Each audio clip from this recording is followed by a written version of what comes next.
Hello, everyone. Good evening. And for tonight's stream, I've got this very interesting topic, the American occupation of Britain, 1942 to 45, looking at the American military presence in the United Kingdom during the Second World War. For this topic, I am joined, as I was previously, by Charlemagne. How are you, Charlemagne? I'm good. Thank you for inviting me on. Yeah, the last time we were talking, we were discussing the Suez Crisis. So we're once again diving into a topic relating to Anglo-American relations as somewhat, and should probably start with a bit of story as to why we're discussing this topic. So, a few years ago when I stumbled, specifically, we're actually talking about a book called Rich Relations, The American Occupation of Britain, 1942 to 45, by David Reynolds. And just a bit of background. So David Reynolds, he's a historian. His wheelhouse is Anglo-American relations. And for anybody who's interested, if you've been paying attention to the series that AA has been doing on his channel, about the Adam Curtis documentary series. David Reynolds was actually the chief researcher Curtis used for the very first series he did, which was An Ocean Apart in the 1988. And Reynolds also co-wrote the companion book for that series with David Dimbleby. So if you're interested, I highly recommend An Ocean Apart, the documentary series. It gives you a lot of interesting information for the history of Anglo-American relations in the 20th century. But this is sort of his wheelhouse. He's written a lot of books on this topic, and this is the only one of his books I've read thus far. But I actually came across it a couple of years ago, and it was actually because of Peter Hitchens, funnily enough, because he cites this book in The Abolition of Britain, and there's a bit towards the end where he's rambling about the Americanization of British culture, and he mentions this book, saying, if you want more, read this. And I thought, okay, I'll go and give it a read then. So it's been a few years since I read it in full, but I've read a lot more of it recently in preparation for this stream. And I will have to say, as we were talking before we went live, Charlie, but it's just interesting that he's gone with this title, The American Occupation. It's quite provocative, almost implying, because we often think of, well, if you have an occupying army, that's normally a hostile force. So, for example, when you look at France during the war, France was occupied by the Germans, a hostile power that had invaded that country. So it's interesting that he's gone with this framing, and that's sort of what drew me into it. However, when we actually read it, unfortunately, the book was not quite as good as I'd hoped. I mean, it's still a decent read, and there's lots of interesting information in there. But despite using this provocative title, he does seem to want to he acknowledges that there's differences and tensions between both the British and Americans, but he seems at the same time to also want to paper over that as well. What were your thoughts? Yes, well, I was likewise provoked by the title of the book with the word occupation in there. I was, just at a typical used bookstore going through the World War II section, as you do, to find some gems. And this one popped out at me because I had never seen any book addressing this at all, and especially not in such provocative terms. But yes, when you read the book, you find it takes a more balanced approach, sort of in contradiction of the title, which is a bit disappointing because, no history is going to be neutral. Every history has an approach. This one sort of took a balanced approach.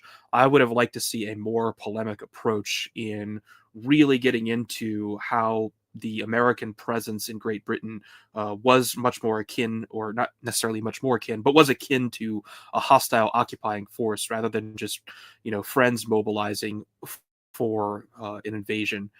And my take on the book is it's it's probably twice as long as it ought to be. It's worth reading if you are very interested in this topic. In my review, I left out a lot of stuff because, that's just how that sort of thing goes. There's a lot of anecdotes in this book that are really useful, personal anecdotes from both sides. I really like that sort of thing as opposed to the statistics, which he gets into, but not very often.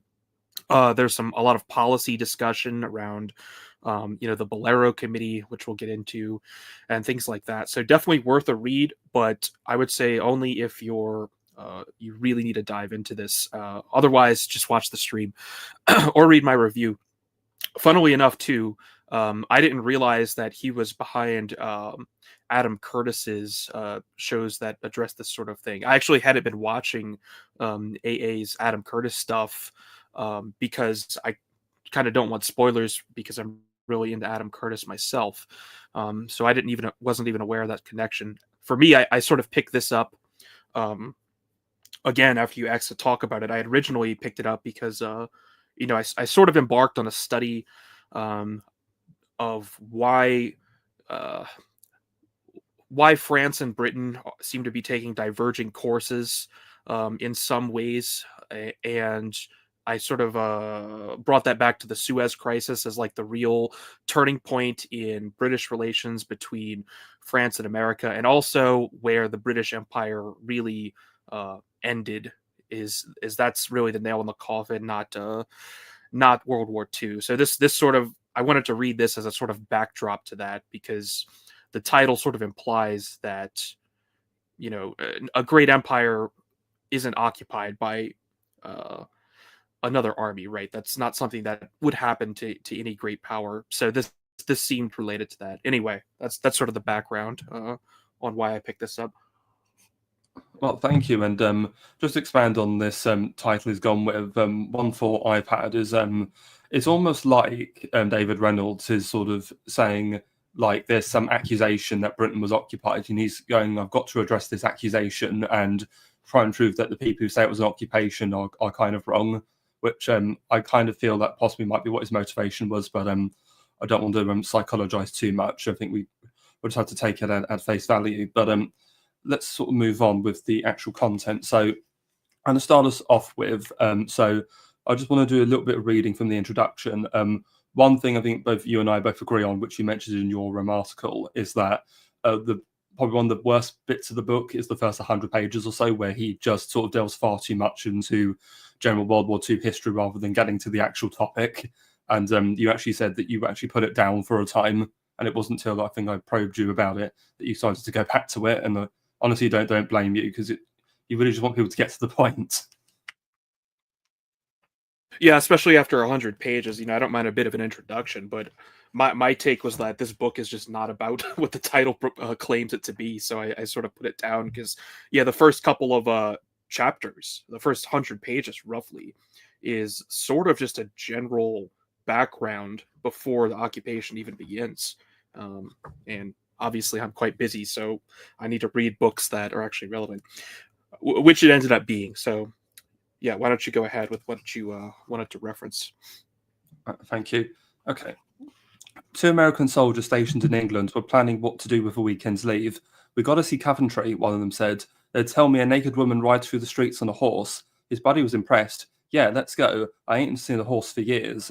That exchange may be apocryphal, but the story amused Winston Churchill in May 1943 and encapsulates the British stereotype of the wartime Americans: hedonistic, materialist, and high-tech.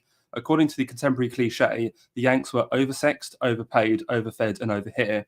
Less familiar is the GI's riposte that the British were undersexed, underpaid, underfed, and under Eisenhower. This stereotype has passed into legend. I like to say the Victorian era in England ended when we arrived, quipped former GI Sandy Conti 50 years later. A British newspaper, the Daily Express, reminisced in 1979. The GIs came with saunter and swagger, with brashness and boisterousness. They came with 5 times the money of the British Tommy, and with friendly charm which conquered the heart of many a British maiden or otherwise. One joke heralded a new branded knickers, one yank, and they're off. Here in Time magazine, in similar vein, on the 40th anniversary of D-Day in 1984, residents of Somerset still remember GIs tossing chocolate bars and gum out of passing trucks to goggle-eyed children. And the walls outside American barracks were lined every night with panting couples twined in a last embrace before bed check. Popular histories have taken the same line. In his swashbuckling book, Via Moeurs des GIs en Europe, 1942-47, Marc Hillel asserted that it was impossible to find, in the romantic annals of the armies engaged in World War II, a soldier more obsessed with sex than the GI. The Wehrmacht enjoying 4 years of occupation in France, or the Red Army exacting its revenge on Germany, was, he claimed, but the pale reflection of this unparalleled sexual appetite, which possessed millions of GIs disembarking in Europe. I mean, and in terms of drawing that comparison between the sexual appetites of the Americans and the Soviets, in fairness, at least in the American case, that was consensual the majority of the time.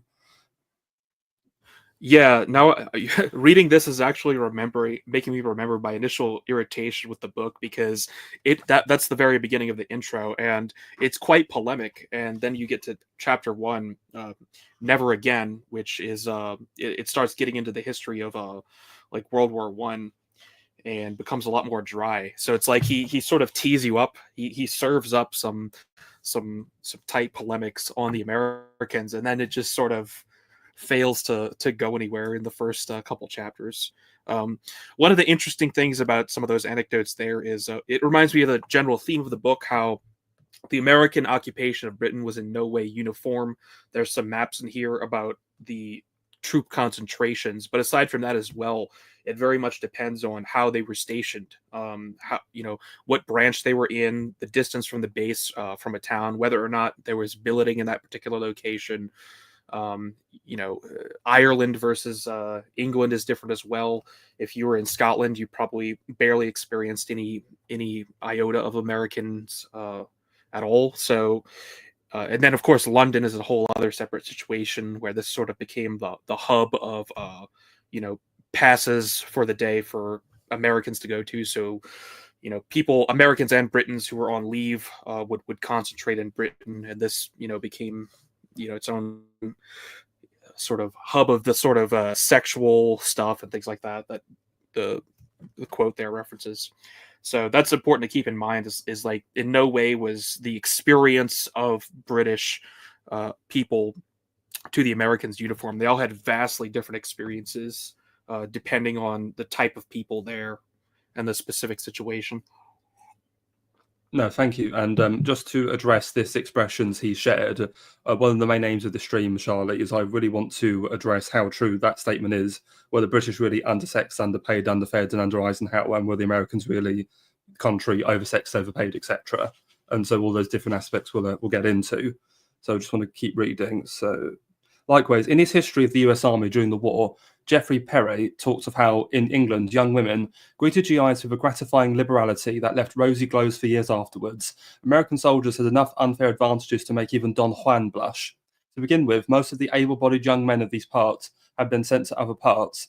That eliminated the competition. Then came the GIs with plenty of money, free spending habits, and a dress uniform whose sole function was to make the wearer look good off duty. Tommies had to socialise in what amounted to their work clothes. While not totally inaccurate, these vignettes are simplifications of reality.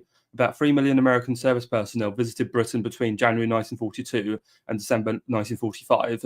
Their experiences varied enormously. The 29th Infantry Division lived in southwest England for over a year and a half before landing on Omaha Beach on the 6th of June 1944.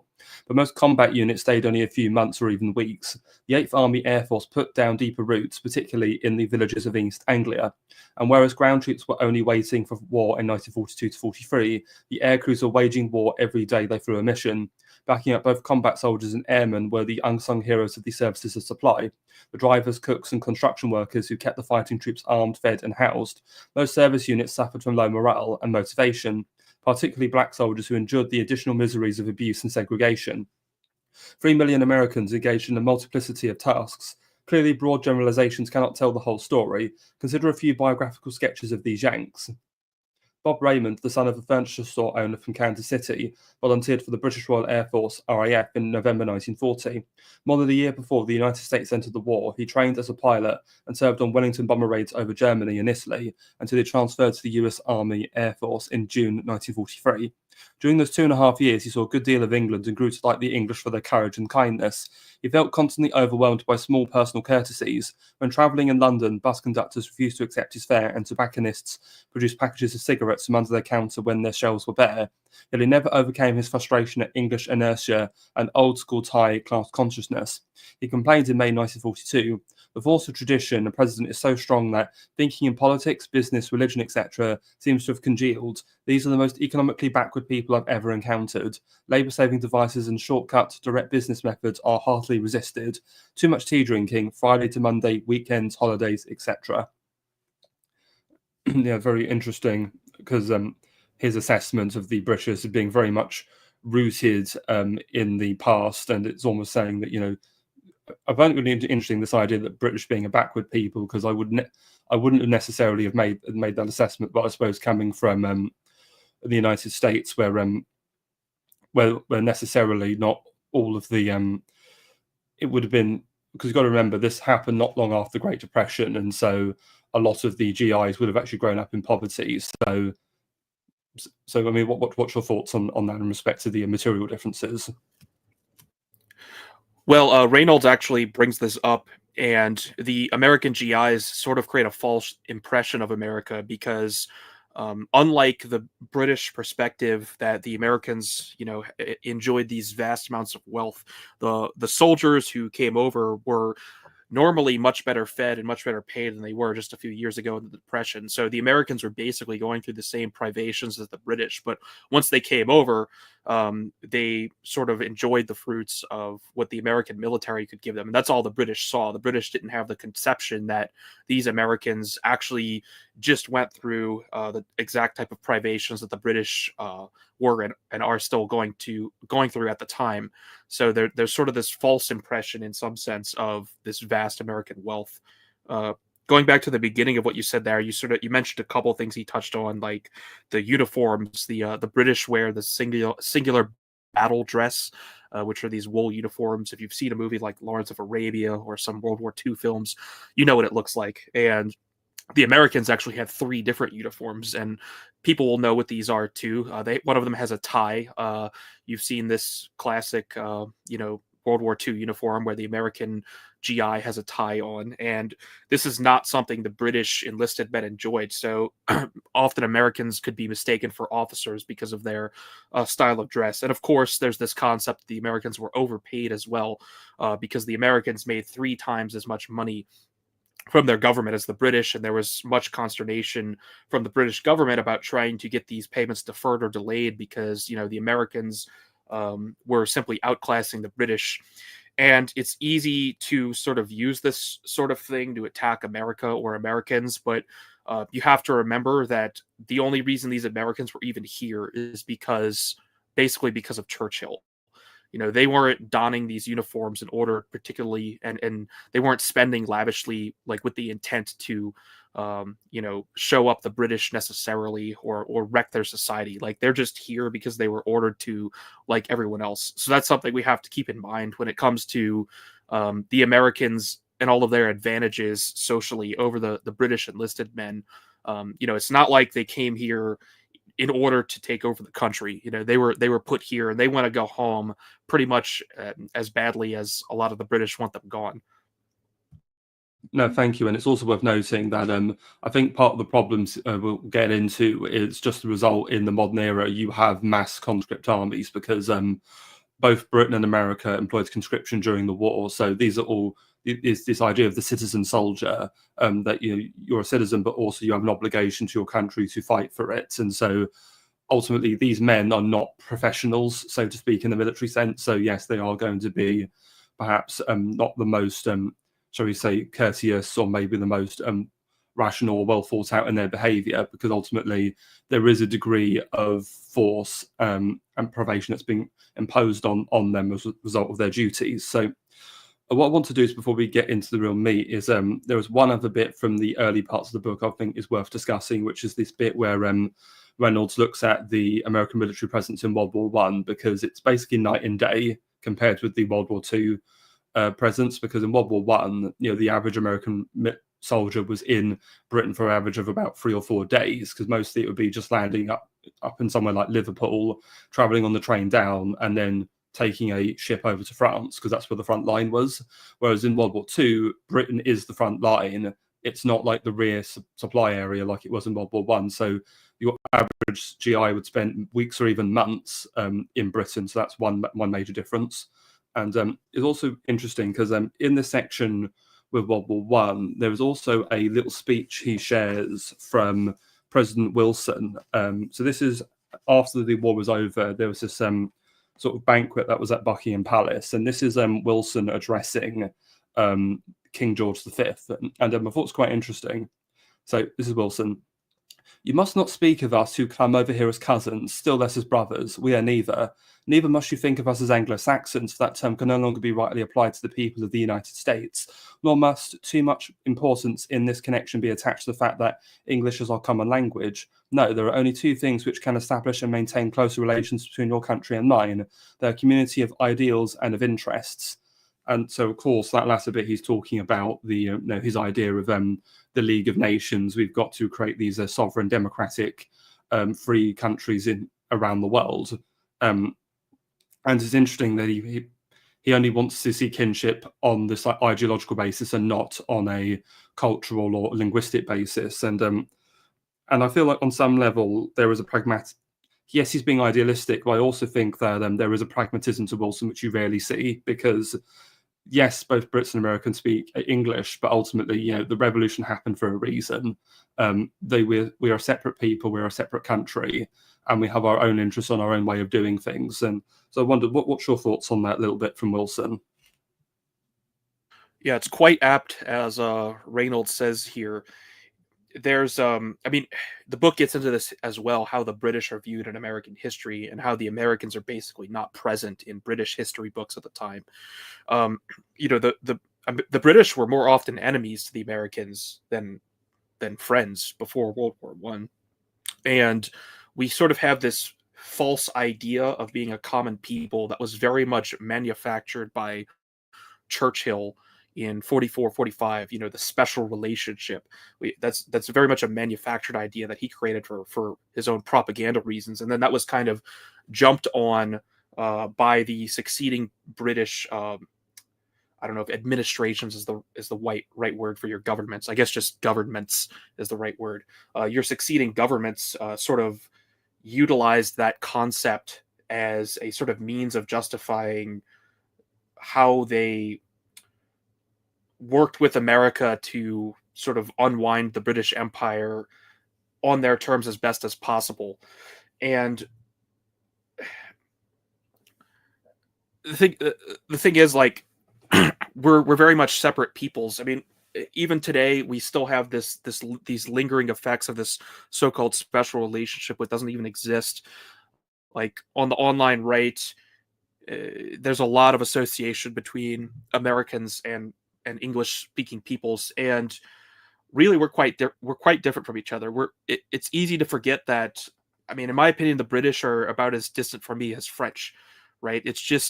It feels like the British people are closer to me because we can just speak the same language, but we're actually completely different people with separate interests. And just like Americans can be friends either personally or on political grounds with the other European countries, like there's really no special kinship between Britain and America other than this fairly distant historical moment where the country separated. But as Wilson says, by his time, America isn't just like a former English colony anymore. It's a completely different country in its own right with its own interests. And up until really World War II, the concept of these two nations having this special bond really didn't exist. And even then, it was created purely as a propaganda tool. It never really existed. No, certainly. And it's interesting, you touched on Churchill there, trying to create this concept of the special relationship. But it's interesting because there's a quote here from Reynolds back in the World War One bit where Churchill was, again, even then, sort of praising the collaboration between Britain and America in World War One. And obviously, him being half American himself, he kind of had this familial link to America. And he says that he took the Declaration of Independence as his text, claiming that its sentiments now animated the war effort of the British Empire as well. In short, observed the Times, it was not so much Independence Day as Interdependence Day. So Churchill was not just pushing this as a World War II. He was pushing it as far back as World War One. So, and what's also interesting is I don't know if you caught it, but I did have a stream with Semiagog a couple of weeks ago about the Anglo-American establishment by Carol Quigley. And that book is mostly talking about the Milner Group, a set of late British imperial elites led by Cecil Rhodes and Lord Milner. And one of their aims was to, quote, reintegrate the United States back into the British Commonwealth, either by directly annexing it or somehow creating enough diplomatic links or economic ties to facilitate that. And what's important is that when we get to World War II, who is made the British ambassador to the United States at the start of the war? Well, it's Philip Kerr, Lord Lothian, and who was a member of the Milner Group. And he is largely someone as well. Funnily enough, when I was doing some other research, I came across an essay on Lord Lothian by David Reynolds. So that's something that might be worth checking out as well at a later date. But Lord Lothian very much uses all this flowery language about our special connection between our two peoples. We both believe in democratic representative government, etc., etc. And so you can see how this is all tied together. And it was largely through the efforts of Lord Lothian that the Lend-Lease Act was passed in order for American military aid to come over. Because it's also important to remember that just prior to the war, I mean, Roosevelt was forced to pass through the Neutrality Act in 1935, because even as late as that, even a few years before the war, America was still very isolationist and ambivalent to getting involved in a European war. And I think what's also worth looking at is we got to remember that the only reason America was really in the war is because Japan launched Pearl Harbor attacks on the American Pacific Fleet. And so Germany wasn't even the aggressor, it was the Japanese. And so I have to imagine for many Americans that the real war for them was the Pacific, and this war in Europe was a bit of a distraction. I mean, what's your assessment of that? In general, yes. Americans who were on the European front, there's a lot of propaganda. Actually, you can look into old propaganda videos. Reynolds actually references a few of them, but the American government basically had to explain to their conscripted troops in Europe why they were even fighting, what they were fighting for, because they didn't really understand it. Because everyone knew that, okay, we have to go to war with the Japanese now because they surprise attacked us, but the Americans at the time really had no concept of why they were fighting in Europe. The thing about the Milner Group there too, that was an interesting connection I wasn't aware of, and this is something I noticed both in this book and in other books I'm reading on the topic, is the British maintain this chauvinistic view that because of their deep diplomatic experience, they will be able to outfox the Americans and manipulate outcomes to their liking. And in some sense, this is justified. I mean, in my assessment, the British are probably the greatest race of diplomats of all time. I would say the English specifically. I try to not use the general word British for you guys. The English in particular are the greatest race of diplomats of all time, which is also to say the greatest spies or intelligence agents, if you want to put it that way. These are all sort of the same milieu of concepts, right? But they're wrong, right? The American advantage in industry and resources is so great, and their experience in diplomacy is not so amateur, that the British are in fact not able to outfox them. And really, the entire 20th century is a history of the British attempting to do exactly that, and failing to handle the Americans as they believe they're capable of. And so that's an important point to understand too, is that this is sort of an ongoing theme in Anglo-American relations, is a lot of the British diplomats really believe that their state's experience as statesmen is going to be able to overshadow the material advantages the Americans bring to the table, and they simply don't. You also mentioned something too about the point about ideological war. It's like Wilson's right, and Wilson is also right. If we move the time period forward to World War II, it's like for the British, the whole concept of interdependence here. Obviously, the Germans were never going to invade Britain, but there's a concept where the war for the British is existential, where the war for the Americans is really, especially in World War I, just this ideological concept. So the approach that both sides are taking to the war is completely different, because for the Americans, the war against Europe has no real impact on the home front, where for the British it certainly does, in the sense that Europe's at least their actual backyard. So yeah, that's my thoughts on that. Well, no, thank you. Okay. Right. So from this point, I now want to talk about Operation Bolero, which is the main military operation to get the GIs deployed into the British Isles. And so it's worth noting because there's a tension as to what the general Allied war strategy is going to be, because Churchill and FDR want the American military presence to actually be quite small initially. All they want is a few divisions here and there just to secure the home islands whilst the British Army is fighting overseas, and to mainly rely on the American Air Force and the British Air Force to just bomb the crap out of Germany, believing that strategic bombing is going to be the silver bullet that's going to win the war for them. And I can also see why FDR would have been okay with this originally, at this limited presence, because again, Americans didn't really like the idea of fighting in Europe. So by keeping the presence quite minimal, this would have, I think, satisfied that. However, George Marshall, who is the US Chief of Staff, completely disagrees. He wants a mass conscript army to partake in a mass land invasion of Europe. And ultimately, he would win out in the end because, of course, we have Operation Overlord D-Day in 1944. But there was actually a plan to have a mass land invasion earlier, because so Bolero was the main operation to get the GIs and the supplies into Britain, but the two other operations are drawn up. You have Operation Sledgehammer and Operation Roundup. So Sledgehammer was for a amphibious invasion to take place in the spring or summer of 1943, and Roundup was for a series of smaller coastal invasions on the French coast in support of Sledgehammer. However, this doesn't go quite according to plan, because ultimately trying to move, hundreds of thousands, if not millions of men halfway across the world is no easy task. And you've got all of these communication supplies that all has to be set up. And so you have cock-ups happen where units arrive without all their equipment or without all their food, and it's a total mess. And in the end, ultimately, Churchill and the British General Staff start to argue, saying, look, if we're going to do this mass land invasion in Europe, it's not going to work out. And ultimately, what helps to get them to persuade the Americans to put this off is in 1942, we have the Dieppe raid.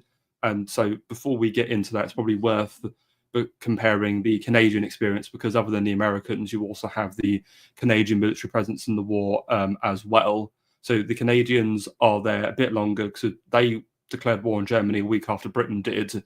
And so they had troops in the country as early as late 1939.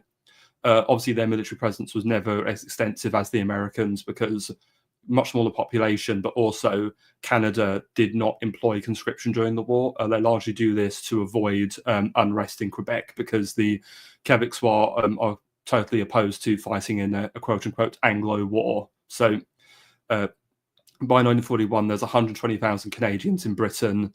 They're led by the General Corbett Norton. He is opposed to the Canadians fighting anywhere else in the war other than in a European campaign. So this results in the Canadians sort of kicking their heels for about 3.5 years before they finally see any action. This does lead to a lot of boredom, though there was some pretty good relations early on, where during the summer of 1940, in the aftermath of Dunkirk, for example, the Canadian 1st Division, which was actually the longest division to be in Britain, was actually billeted in British homes to defend in case of a German invasion. And the British civilians that provide the accommodation for them are very appreciative, and there's quite a good chemistry between them and the soldiers, even providing food and bedding and not even offering to be paid for the billeting of the soldiers.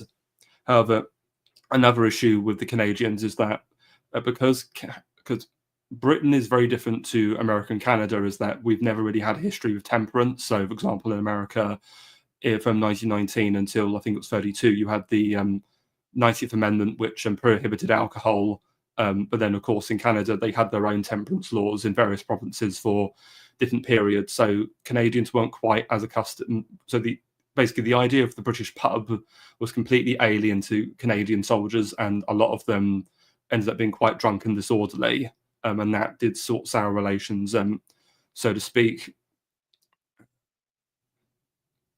Okay. So that's essentially, so ultimately from this point, so I've mentioned that McNaughton is insistent that the Canadian soldiers be used for only operations in Europe. So what ends up happening is that an opportunity finally emerges in 1942, where the British General Staff want to launch a raid onto France on the port of Dieppe. So this is 6,000 men, 5,000 Canadians, Royal Air Force pilots, and they even use some I think it's like 100 US Army Rangers are sent into the French port of Dieppe. The plan is to basically cause some chaos, destroy some German supplies. However, this goes completely disastrously. Thousands of the men are captured or killed. Hundreds of planes are lost. In fact, the only unit that actually performs adequately well is actually the US Army Rangers who are involved. And so it's the failure of this Dieppe raid that actually completely persuades the British, so Churchill and Alan Brooke, the British Chief of Staff, that no, a continental land invasion of Europe is complete suicide. We should avoid this.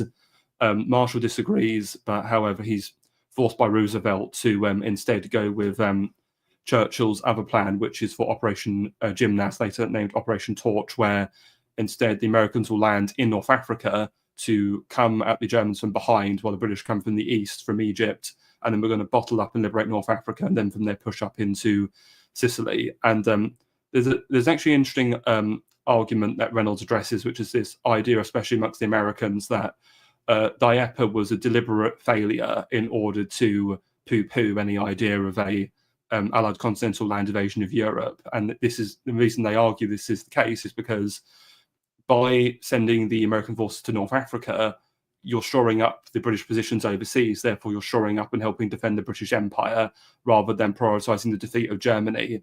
And this is something even people such as Eisenhower's grandson believed in. I wonder, what was your take on this, Charlie? Well, I think in terms of Torch, yes, that was definitely a purpose. I mean, the British were very interested in maintaining their empire and having the Americans help them do it. I don't think the Dieppe raid was intentionally botched just in order to get the Americans into Africa.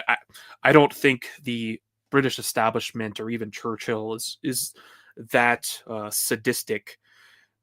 It is worth reading here in the book. Reynolds says that 68% of the 5,000 Canadians were killed, wounded, or captured. The RAF suffered 13% casualties. All the new Churchill tanks were left on the shingle, which is the beach.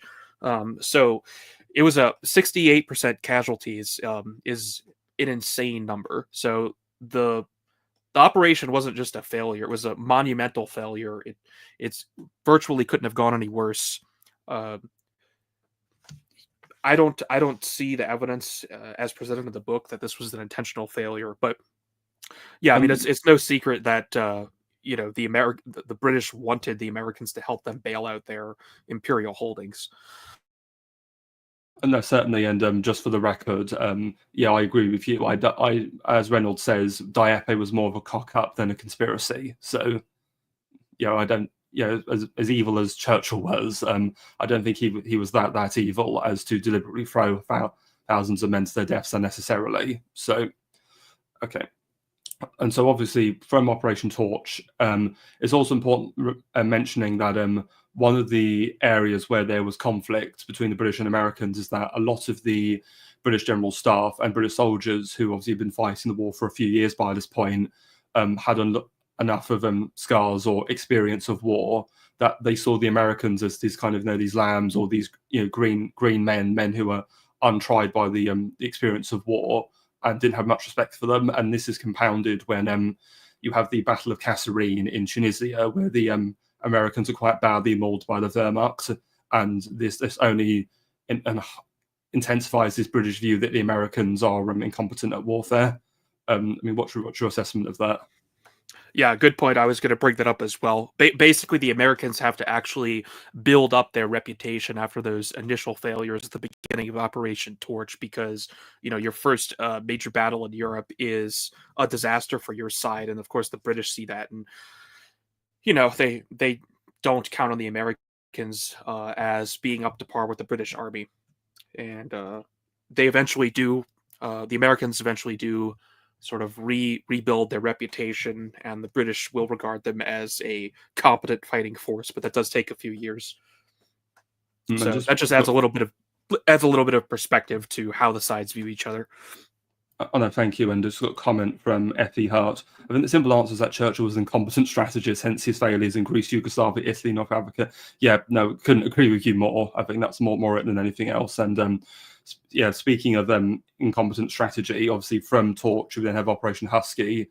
Obviously, Sicily goes fine, and then you have southern Italy, but of course that turns into a meat grinder with Monte Cassino, Anzio, etc. And Italy proves to be much harder to crack because when you try to funnel hundreds of thousands of men into a very narrow country that's quite mountainous, it's not very easy to advance. So, unfortunately, I think Churchill was wrong about the soft underbelly here, and it's actually from these failure to really advance and really knock Italy out properly that I think Marshall was able to get the upper hand. And at this point, he makes the argument and say, look, we really need to do a continental land invasion of Europe. And this is where you start to see again, the build-up of Bolero leaning back towards Britain. And actually, at this point, let's just move it on. So, because I've got some screenshots from the book of him showing the troop build-up. So you can see here in 1942, you see tens of thousands of men coming in. But then by the time you get to that part of the year, you start to see them cycling out as you literally have men come in ready for sledgehammer. They're then redirected away towards Torch. So that imagine you're an American GI, you've just come to Britain, and you think you're going to be invading France, and then just be told, sorry, you've got to go to Morocco now. You'd be pretty pissed off, especially if all your stuff's just been brought there. Yeah, he gets into this as well. A lot of the troop buildup didn't take place until really close to D-Day. Another interesting thing we could touch on here is the differing experience between the troops that came over in 1942. If you were in the Army Air Corps, or what we would now call the Air Force, you were experiencing brutal air combat with a high attrition rate since 1942 or earlier. Whereas the army soldiers that came over, some of them who came in 1942 would have been allocated to Torch, but others would have been in Britain for 2 entire years without seeing any action at all. So this again goes into the differing experience between the service branches, technically still one branch at that time, and also just whether or not you happen to be one of the units sent into these actions. No, absolutely. Because there was a lot of soldiers who were very bored because they had nothing to do but just sort of kick about, really, for several months.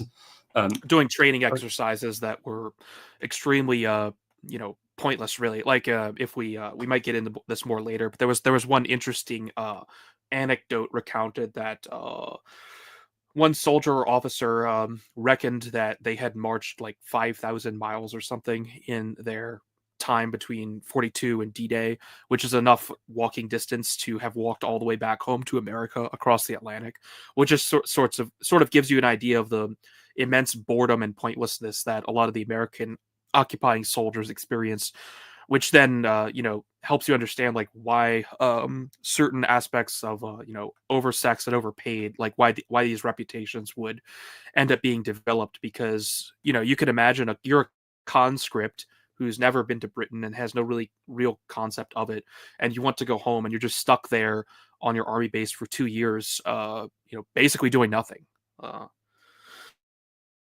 No, certainly. And just want to address another comment. So Oswald, having family went over to Italy, they didn't see it as a soft underbelly. Yeah, I mean, as my grandfather was actually a veteran of the Monte Cassino campaign in North Africa, and yeah, he actually got a war wound. So yeah, I can concur with what you're saying, Oswald. Yeah, it was soft underbelly, but maybe not in quite the way Churchill was anticipating. Well, it doesn't even make any sense. You look at the geography of Southern Europe. I mean, Churchill also wanted to invade Greece, and thankfully, his admiralty immediately put a stop to that. I mean, Greece is just as mountainous, if not more, than Italy. Like, it's a soft underbelly because when it's on the quote unquote bottom, like because it's south, it doesn't make any sense. There's literally no strategic thinking whatsoever, other than it's on the bottom side. So it's the soft underbelly. Like, what? It doesn't make any sense. Churchill's a complete moron, and this is demonstrated throughout his entire career. Just consequences of poetic turns of phrase, I think.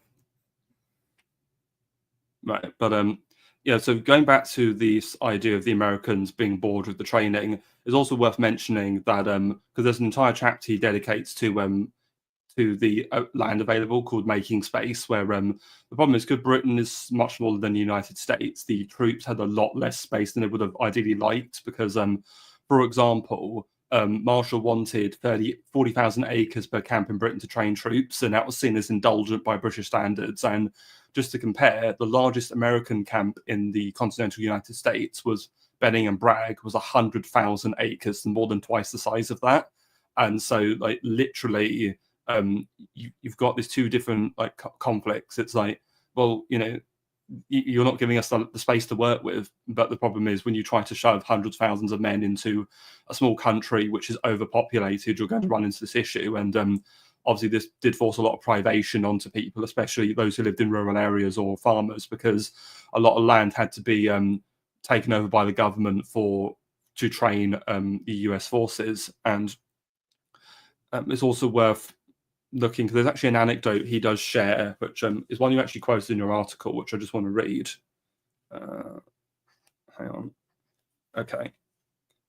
Yeah. So in the spring of 1943, Julia White received a requisition order from the War Office. Part of her farm at Inkpen in Berkshire, on the edge of an old rifle range, would be used by the US Army as a battle training area. Miss White was a single woman in her early 40s who ran the large farm with the help of two farm workers. For her, the Yanks were an unmitigated nuisance. Years later, her memoirs still bristle. The troops would arrive in luxury coaches in the morning, leaving them to block the lane all day, walk down the hill to the battle area. Apparently, American soldiers don't march, and begin the battle. Firing often seemed indiscriminate, with empty cans, rabbits, or even people walking along the top of the hill as targets. She and her men got used to bullets whistling by them as they farmed. Once a flamethrower completely burnt up a small copse. The fields became littered with unexploded ammunition and pot-marked with slit trenches, both of which were great hazards to the tractors. For over a year, the GIs paid their visits. Compensation was minimal, complaints unproductive. One officer told her, in his American drawl, that didn't I know that the US Army had taken over the whole of the south of England and could do what they liked in it? The situation was equally unsatisfactory for the US Army. It is difficult to conduct any large unit training here, noted a Pentagon observer in February 1943, and ETO Commander General Frank Andrews advised Marshall to give GIs as much combat and amphibious training as possible in the States. Only around the Salisbury Plain was restricted manoeuvre possible, but even there, GIs had to compete with the neighbouring British units for use of the training areas and firing ranges. This was certainly the experience of the 29th Division when based at Tidworth in 1942 to 43. Partly in consequence, and also because of the poor physical fitness of many men, it spent much of its time that winter in long 25-mile road marches around Stonehenge. So as you can see here, the just because of how close together everybody's packed, the Americans can't train properly without annoying British civilians. But at the same time, it's not enough space for them to train properly anyway, and it just leads to a bit of a inadequate experience. So just part of the realities of war or preparing for a continental assault. Yeah, and one can sort of read that and imagine a sort of American decadence with this want for massive amounts of space. But as you said, they do have to be properly trained. If you're going to execute an operation like Overlord or any of the operations in Europe, you have to do divisional or corps level exercises. And in America, in the States, during that time, as is mentioned, like Patton basically had an area of California the size of a state, right? Like in America, the Army could basically perform operations in open terrain in a space like the size of England, pretty much, right? And you don't need that much space necessarily, but you do need enough space to have divisions or even corps mobilized for a training exercise to conduct those maneuvers. If you're only working with brigades or battalions, and you're sort of, trampling through different towns and open fields, you can't conduct the exercises that you need to do. And if you don't conduct those exercises, then when you hit the battlefield, your army isn't going to be able to coordinate properly. So this actually is a real serious problem that had ramifications during combat as well. The fact that after the Americans were shipped over to England, they could no longer, sometimes for 2 years, they could no longer actually train, for the mission they were going to embark on because the space simply wasn't there. And a thought I've actually had while I was reading this regarding space is one idea is, well, did they not think to maybe try and deploy American soldiers to other parts of the British Empire, which had a lot more space, like Canada or maybe Australia, because there's ample space there for training. The only problem I can think is logistical, because obviously you're moving troops from one place, they're moving them somewhere else for the actual operation. And what's your thoughts on that? Well, partly the soldiers were stationed in the south of England, partly to deter a German attack, because at this point it wasn't really clear whether or not the Germans would attempt that. I mean, also you have to have the troops in place for an operation. These things take months to plan. You can't just leave them, across the planet and then have to ship them across hostile waters, which pretty much all the oceans of the world were at that point due to U-boats. And that, you can't just ship them in when you're ready. You have to have them in place. You have to have all of your supplies in place. It's not something you could just decide to do. It's like, okay, we're ready to go. Let's bring in all the soldiers from Canada now, especially when you don't even know what your operation is going to be. As we said, they were planning on basically a D-Day in 42. So as you have on screen, obviously you move your soldiers over, right? So the big Operation Overlord did get delayed from 42. I mean, it wasn't called Overlord then, but whatever. The invasion of Europe got delayed from 42 to 44. So it's like, okay, well, why not? You can't just move all those soldiers back to Canada and then ship them back to England when they're ready, right? You don't know when the operation is actually going to take place. You don't even really know what your capacity for an operation is until you move your troops over. Can England even support the troop concentrations we need to actually conduct these operations? So, yeah, I mean, if you ask any operational officer like Jimmy Thomas from Canada, right? They will surely tell you that it takes a long time to plan and conduct an operation, and you can't just ship troops around across the world, as you're like when you're trying to conduct an operation on a scale of Torch or D-Day. No, so warfare is in fact not like a game of Hearts of Iron then. Yeah. Yeah, right. Okay. So actually, at this point, I want to very quickly talk about the presence in Northern Ireland, because that was an entirely different sort of level of tension there. So obviously, in 1921, you had the Anglo-Irish Treaty, where the British give independence to Ireland, except for the 6 counties that make up Northern Ireland and Ulster. However, it's important to note that Ireland was still a dominion of the British Empire as the Irish Free State. However, ultimately, they were never really entirely happy with that situation. And in 1937, Eamon de Valera, the Taoiseach Prime Minister, does draw up a new constitution, declares the Irish Republic, severs all ties to the Commonwealth and the Empire. And he also, because one of the other parts of the Anglo-Irish Treaty is that the British would have access to several Irish ports as naval bases, and that was also revoked as well in 1938. So that was something that a lot of the British were not very happy about having lost, and there was actually a lot of pressure from both the British and the Americans for Ireland to enter the war on the Allied side, so they could use those. But de Valera was steadfastly refused to do that, and I can't say I really blame him, because when you've got a small country like that, I can understand why he didn't want to get dragged into a war which he didn't see was his own. So, and it's also something quite interesting. This isn't mentioned in the book by Reynolds, but it was mentioned in, funnily enough, a book by Peter Hitchens called Phony Victory. And it's about how Churchill actually tried to entice Eamon de Valera to get Ireland into the war by promising them Ulster, or the 6 counties of Northern Ireland, at the end of the war. And de Valera very sensibly decides to not take that up, because he's thinking, I could reunify Ireland. But the problem is that wasn't Churchill's to give, because there's no way the hardline unionist politicians and people of Northern Ireland would ever have accepted a situation like that. And Churchill probably would have faced a revolt in the House of Commons at home over that anyway. So, yeah, de Valera very sensibly didn't get suckered into that. But there were still these tensions, because he saw the British and American presence in Northern Ireland as a threat. He saw it as, oh no, the Americans and British are going to invade and reabsorb Ireland back into the United Kingdom. which wasn't true, but I can understand why he had those concerns. The Allies themselves were not particularly happy because he still maintained normal diplomatic relations with the Axis powers, and they even asked him at one point to expel all Axis foreign representatives, which he refused to do.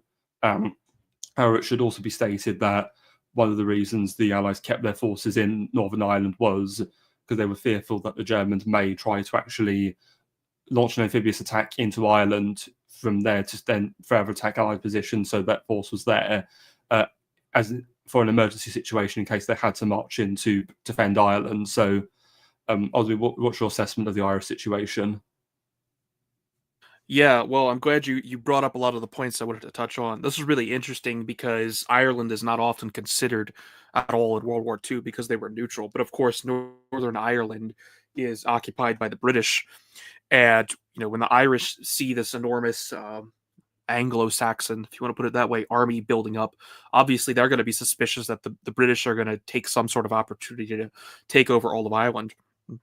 And you also, of course, had to a limited extent, there were what we would call modern day terrorist incidents, regarding bombings coming from the Irish side. So there's sort of this I guess we could say frozen conflict in place on Ireland while the Americans are there.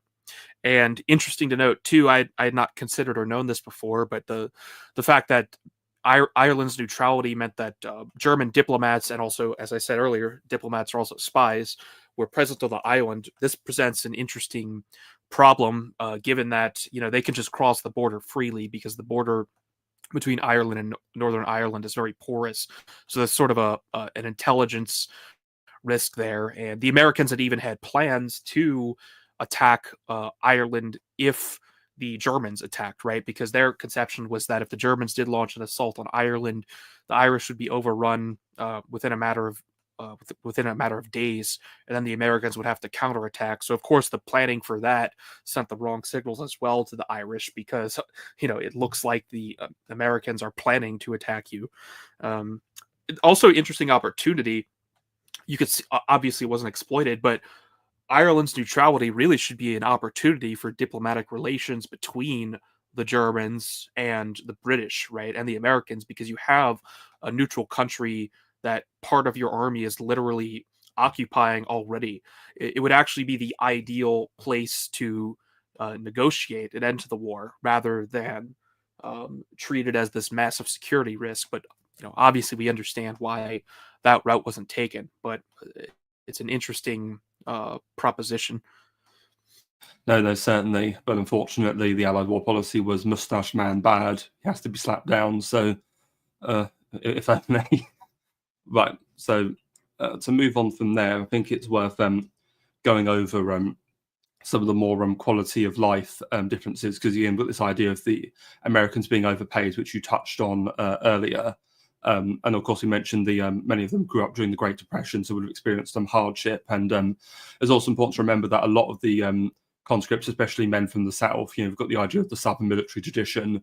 They would have come from farms, and rural life, certainly back in the 20s and 30s, was by no means affluent. I mean, having read some of the Grapes of Wrath by John Steinbeck, I can very much attest to the rural life was certainly not very affluent whatsoever. So a lot of privation they had to go through in the younger days. And it's also worth just touching on the pay because, yes, there was actually a massive ramp up because GIs were paid $30 a month in 1940, and this was increased to $50 by June 1942. So that's a 60% increase in pay, which is massive. And it's also worth noting that I think during most of the interwar period, I think the GIs only got something like $20 a month, and $30 was actually the going rate for the soldiers during World War One. So you rapidly see this change to the pre-World War One levels, and then well over the World War One levels by 1942. So, and it's also interesting to remember, because of conscription, it's not like they were trying to entice men to volunteer or sign up.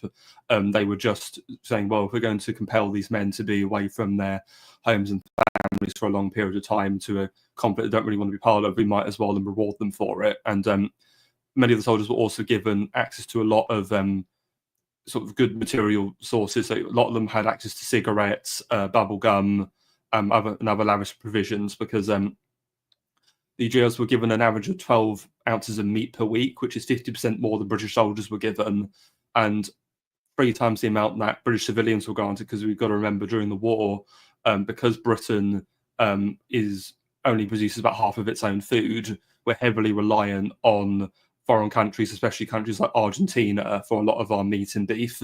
And because of the U-boat campaign, a lot of that food's being sunk. So as a result, the government had to ration food, and so people were eating, subsistence levels of on subsistence levels of consumption, from what they would normally eat. And so you can see that the massive difference in the amount of meat being consumed, and you can understand why some British, especially the soldiers, would have looked at that and thought the Americans were being overfed. But it's also worth noting that a lot of the US soldiers tended to be billeted on their own bases with their own officers, and there tended to be an avoidance towards billeting, though it certainly wasn't an occurrence that never happened. And there's just another reading I want to do from the book. One moment. Should just mention billeting means putting troops in civilians' houses, usually by force. Thank you. Okay, again. Okay. The consequence of lengthy periods of residence by the same troops in one area and in close contact with civilians was demonstrable. By the spring of 1943, censorship reports were commenting almost routinely on the good relations that now obtained between Canadian troops and British civilians. In fact, the same issue ceased to be serious command. Hang on. Sorry, I think I'm reading the wrong bit. Sorry. Same page, but forward bit. Kept for the most part away from British home life and fed and housed according to their own standards on base. The main way that American GIs came into contact with British people was when they had a leave pass to go off base into a local town. It was there that their overpaid status became particularly contentious.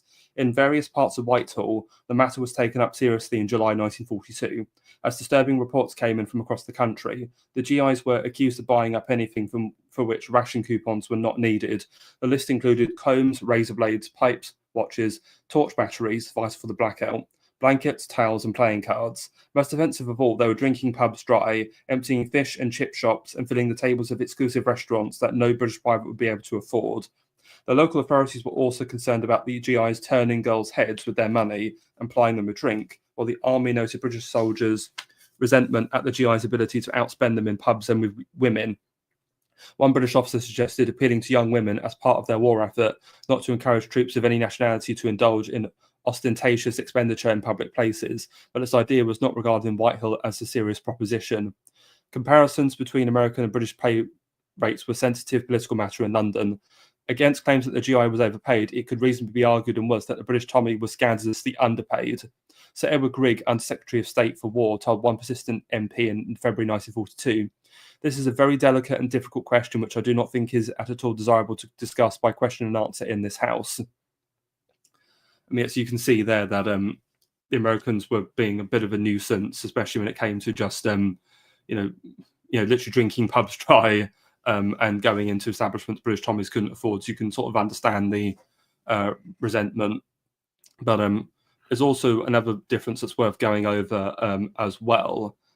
Is that going back to the Canadian situation, is what they tried to do to limit the GI spending power is that they took a leaf out of the Canadians book, because the Canadians were also better paid than the British. Sorry, accidental pun there. Took a leaf out of the Canadians book. Oh, that was unintentional. Okay. Right, but anywho, yeah, so the Canadians were paid a lot more as well to the British, like the Americans. And what the Canadians did is they would have it so that half your pay would come at the beginning of the month and the half would be later, just to reduce spending power. And the Americans did the same. They would break the pay up into two, so to avoid, GI, it's the end of the month, you get your pay, and then you can go and have like your all-night bender in the local town. So that's something they did to try and alleviate that. And it's also worth noting as well that eventually in August 1942, the British soldiers did get a 20% pay rise to try and make up for this difference in pay between the two sides. And also it's worth noting that the it's worth talking about the American Red Cross because Reynolds does talk about them an awful lot. So the American Red Cross was a charitable organization that had been set up in World War One, and though they did provide obviously a lot of the medical care for wounded GIs that had been injured or in combat, they also provided a lot of accommodation for US soldiers to have on leave while they were in Britain. And they also believed the benefit of doing this was that they would take over certain accommodation like hotels and clubs in order to make sure the American GIs could have their fun and enjoyment without disturbing the locals too much. One of the problems with this, though, is that eventually, is early on, a lot of British soldiers kept being invited by the GIs, and the Americans aren't happy about this because ultimately the Red Cross is founded on American charitable donations, and the Americans donating this are thinking, well, we don't want our money going to the damn Brits. We only want our American boys to be enjoying the fruits of this leave. So eventually, they do make it so that they do try to significantly restrict the British presence at these Red Cross leave facilities later in the war. Is there anything you want to add to that at all, or? Yes, quite a lot actually. So, beginning at the end of what you said there, actually no, let's go to the beginning. So in the welfare point, the reason that the Americans were paid, quote unquote, so much money, if you want to put it that way, and why they were fed so well and all these other accommodations is because the welfare of the troops was basically the number one policy of Roosevelt and Marshall. Especially since the troops were going to be stationed in Britain for a long time with nothing to do. Their view was that we have to do everything possible, mainly materially, to keep these people happy because they're conscripts. They don't want to be here. We need morale to remain high for a long period of time as we prepare for conflict. So there's a strategic reason behind the food they were given and the payments they were given and all of these other accommodations, because if an army is going to be not fighting in combat, then they're going to cause problems if you don't do everything possible to keep them entertained and happy. Secondly, there's this policy debate, and it sort of goes back and forth, but mainly the Americans decided that given the choice between encouraging fraternization with the British and trying to keep the Americans as separated from the British as possible, they went with the latter because encouraging fraternization can increase morale and cooperation, but the idea was that the possibility for negative incidents that could ruin the relationship in a significant way, that risk was too high. So it would be better to try and avoid that by discouraging fraternization as much as possible. So that's why you sort of get these separate clubs for Americans and things like that. And yeah, you also touched on, we'll get into this more later, but again, you touched on the issue with women, how the Americans being paid so much, it allowed them to actually get into establishments and eat at high-class establishments that normal British men didn't even have the money to get into. And of course, when you're outpaid 3-1, a 20% pay raise on the part of the British isn't really going to cut it in order to be able to compete with the Americans. And this issue would never go away for the British men in England and the American men in England. The Americans always had massive advantages in regard to British women simply because they could outspend the British men by a huge margin.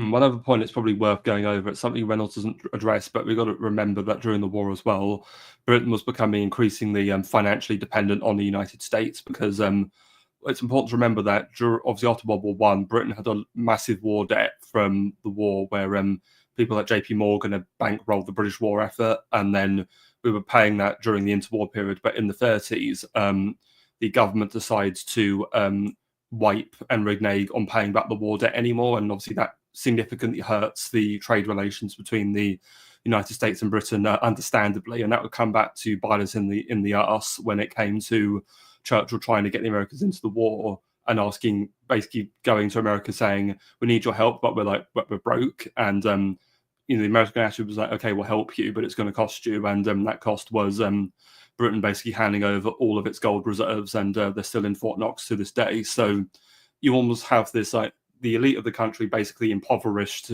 us in order to get the Americans' aid, and so perhaps that can also partially explain why the British troops were perhaps not paid very well and the Americans were paid so well, because literally the government was just broke, basically. So just they literally couldn't afford to pay them as well as the Americans.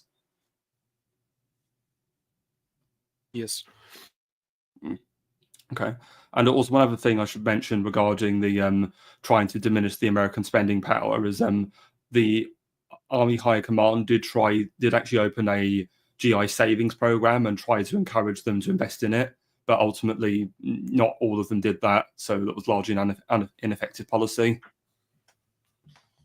Yeah, basically just a way to stop them from actually getting paid by having them willingly defer their paychecks. But yeah, obviously most people aren't going to do that. The Americans ultimately were not willing to decrease the pay of their soldiers because, like I said, the welfare issue. They wanted to keep these soldiers as happy as the American state possibly could, and there was no point where the British were going to get their way on that. Which is kind of a theme. Like you mentioned the ARC clubs as well, the American Red Cross clubs. Basically, no matter what the issue was, the British always gave way to the Americans because the Americans were simply holding all the cards in terms of, like you said, the economic dependence that Britain was developing on America. No, certainly. And so the next bit I want to talk about is part of actually this idea of Britain giving way to America and everything, because the idea of sovereignty comes up a lot because ultimately Britain or the government had intended that any Americans would be subject to British law whilst on British soil. However, again, they give way to the Americans on this, which was, I think, the first time this ever happens in British history, because up until that point, any foreigners or any soldiers that were present in Britain were always subject to British law. And it should be noted that in early stages of the war, the Canadians were subject to British law and not Canadian law. But the one exception was made for the Americans, largely because of the obviously the amount of aid the America was providing. They had enough leverage to avoid that. And there's actually another video I want to do from Reynolds about the treatment of the GIs under law. Okay, hang on. Right. So the American demand for exclusive extraterritorial jurisdiction over its soldiers therefore clashed with the British insistence on the exclusive rule of law. In World War I, the issue had been discreetly handled without abridging that principle. In March 1918, Defence Regulation 45F gave the American Army all necessary powers to enforce discipline over their troops who had contravened US military law. In practice, all American offenders against British law were also handed over to the American military, but the British government refused to make a formal concession on exclusive jurisdiction. In World War II, the British maintained their constitutional position in the case of other Allied forces in Britain. An Act of 1933 regulating the British Commonwealth forces, and on the same pattern, the Allied Forces Act of August 1940 for the exiled Continental Forces, allowed these to operate their own military law over their forces in Britain while preserving the jurisdiction of British courts in crimes against British law. The Americans, however, would not accept that position. The State, War and Navy departments demanded de jure and not merely de facto acknowledgement of exclusive jurisdiction over their forces in Britain. The British were unwilling to relent. Aside from the constitutional principles at stake, the British Attorney General also feared that any concession on this point would raise a demand from other Allied powers for similar treatment. The Americans' authority to exercise their own military law over GIs in Britain was empowered by an order in council on the 22nd of May 1942, applying to them the provisions of the 1940 Visiting Forces Act. Even that was contentious because American negotiators brittled at anything that would liken them to the small refugee Allied governments, but the more controversial issue was crimes committed against British law, particularly when men were off base and off duty. Here the conflict of British and American legal principles was direct. Against the British insistence on the rule of law, the American case for exclusive territoriality argued that GIs had been conscripted and sent abroad against their will. In this sense, they were always on duty and thus should be under military law. It was also argued that American public opinion would present foreign courts exercising jurisdiction over US citizens.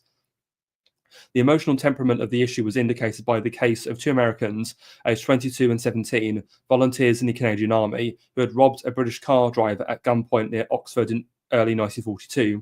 Tried in an English court, they were sentenced to 6 months hard labour, and one was ordered to be whipped with 12 strokes of the cat. The judge added, "Gangsters are unwelcome in this country." Learning belatedly of the case, Ambassador Winant, that's the American ambassador to Britain, was incensed. "I do not like his inference, and I dislike the order for corporal punishment more." He told the State Department, "No American soldier would want a comrade to be ordered flogged by a British judge." Winant successfully persuaded the Home Secretary, Herbert Morrison, to remit the whipping, but he agreed to keep his intervention secret because Morrison feared a reaction in Parliament. Yeah, so you can see there how much influence they had in respect to making sure that US forces would only be subject to US law. And it's interesting how much this actually echoes to this day, even with the American, more limited presence, but still American military presence we still have in this country. You know, people placed at them, RAF military bases or listening posts. You actually have instances of today of American military personnel committing crimes against British subjects, and then they simply just quickly bail or leave the country to avoid having to be tried under British law. So it's still somewhat different, but because the Americans still enjoy this privileged position of being able to avoid justice ultimately, which is a bit frustrating, but it's the reality of the situation. Is there anything you want to add regarding this? Or Yeah, this is probably the most significant concession the British make in the book, or not in the book, but I mean, in the period. This idea that foreign soldiers are going to be exempt from British law and subject to the law of a foreign power, regardless of whatever crimes they commit on British soil. This is a huge cessation of sovereignty, and it's this one incident sort of encapsulates the relationship between Britain and America going from this period to now, where Britain lacks the leverage to really force the Americans to do anything. The Americans are pretty much always going to get their way with some minor concessions on whatever issues come up from this point on until now. And I mean, to me, this is a utter humiliation to actually cede your own rule of law to that of a foreign government in this way. no, absolutely, and it's also worth looking at some of the other cultural differences because what I found interesting is Reynolds goes through some surveys that were done about the GI's opinions of the British, and the GIs actually had a more positive impression of British civilians than they did of British soldiers because, hang on, the majority of the GIs surveyed in September 1942 felt that British civilians had made them feel welcome, but only 30% said they felt British soldiers went out of their way to help them or show them a good time. So it's interesting that a lot of the conflict is actually between the armed forces than necessarily between the GIs and the civilians. And I think that's understandable because ultimately the civilians are appreciative that the Allied soldiers are here helping defend them from an invasion or attack, whereas the British soldiers are resentful because, as we've gone through all the differences, being paid less and not having as good material conditions. And another difference I actually couldn't believe was the fact that 79% of GIs had at least 8 years of education compared to 17% of British soldiers, which is a massive disparity. And again, I think it goes to show that quote we went through earlier where that private was saying he feels that Britain feels like a bit of a backward country, and it certainly does when you look at the differences in education there for the average person. This is something that the British Adjutant General Ronald Adam tries to address by implement psychological tests for officer selection and tries to encourage a lot more army education and make the officer corps a lot more meritocratic. Because one other difference that's important to note is that Britain is a very still stratified class society. Education is largely tied to your class. So the middle and upper class is usually very well educated, and they're the ones who make up the officer corps. Whereas the working classes, the Tommy, is generally speaking probably only went to school until they were like maybe 14 or 15, and then were then like working for the rest of their lives. So there is this massive class difference that's not quite there in America. And I also just want your opinion because there's this conception that America is a bit of a classless society. How true would you say that is? That America is a classist society? Sorry, a classless society. Sorry. Oh, classless. It isn't, but the class system is informal, unlike the way it is in Britain, which allows a sort of pretense of it being classless to exist, while it in fact having more or less a class structure. One of the differences is that the class structure is navigable. You actually can change your class, although this is rather difficult, and there are a lot of intentional barriers to doing that. So it's sort of yes and no. Yes, there is one, but it's not. It's quite different from the British, especially at this time, where the British maintained the formal nature of their class system, and the Americans had no such thing.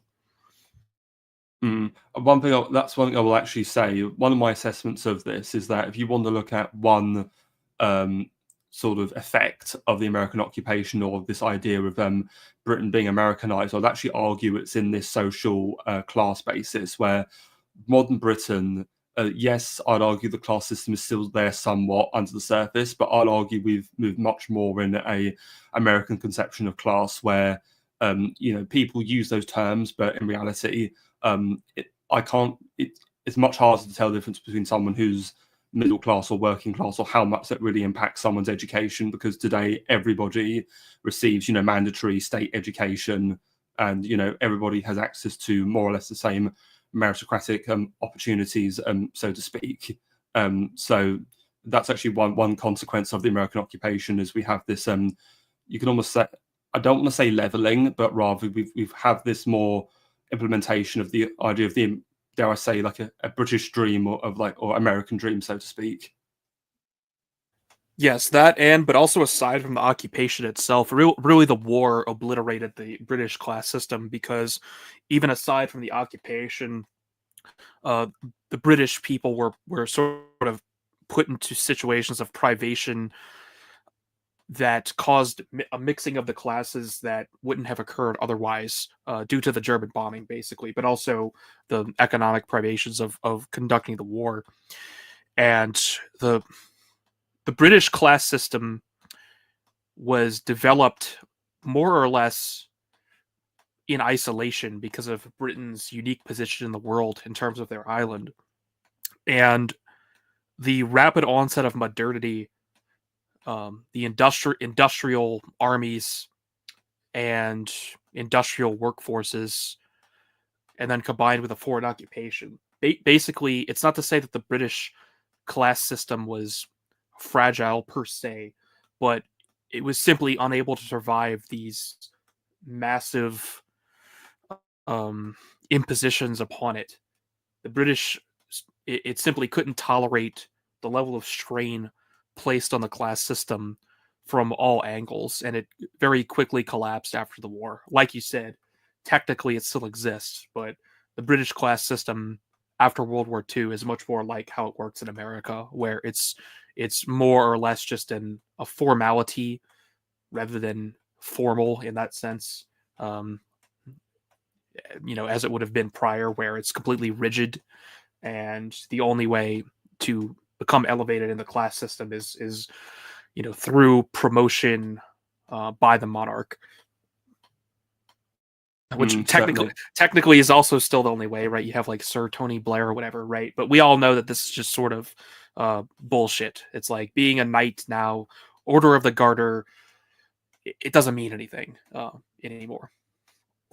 No, absolutely, and it's worth noting that both world wars, I think, were responsible for this because, no, not to diminish the American loss of life in both world wars, but America's got at the time had 3 to 4 times the population, and as a proportion, Britain lost a lot more men, especially men of the higher classes, because the higher classes tended to over-index in the officer corps, and during this time, because I think I saw this stat that between like the 1880s and like the end of World War II, something like up to like half of the deaths of the British upper classes were due to a violent death in battle, and that's all just from like World War One and World War Two. So literally, our upper classes were completely destroyed by these two conflicts, and that's part of it as well, which I don't think has quite impacted America as much.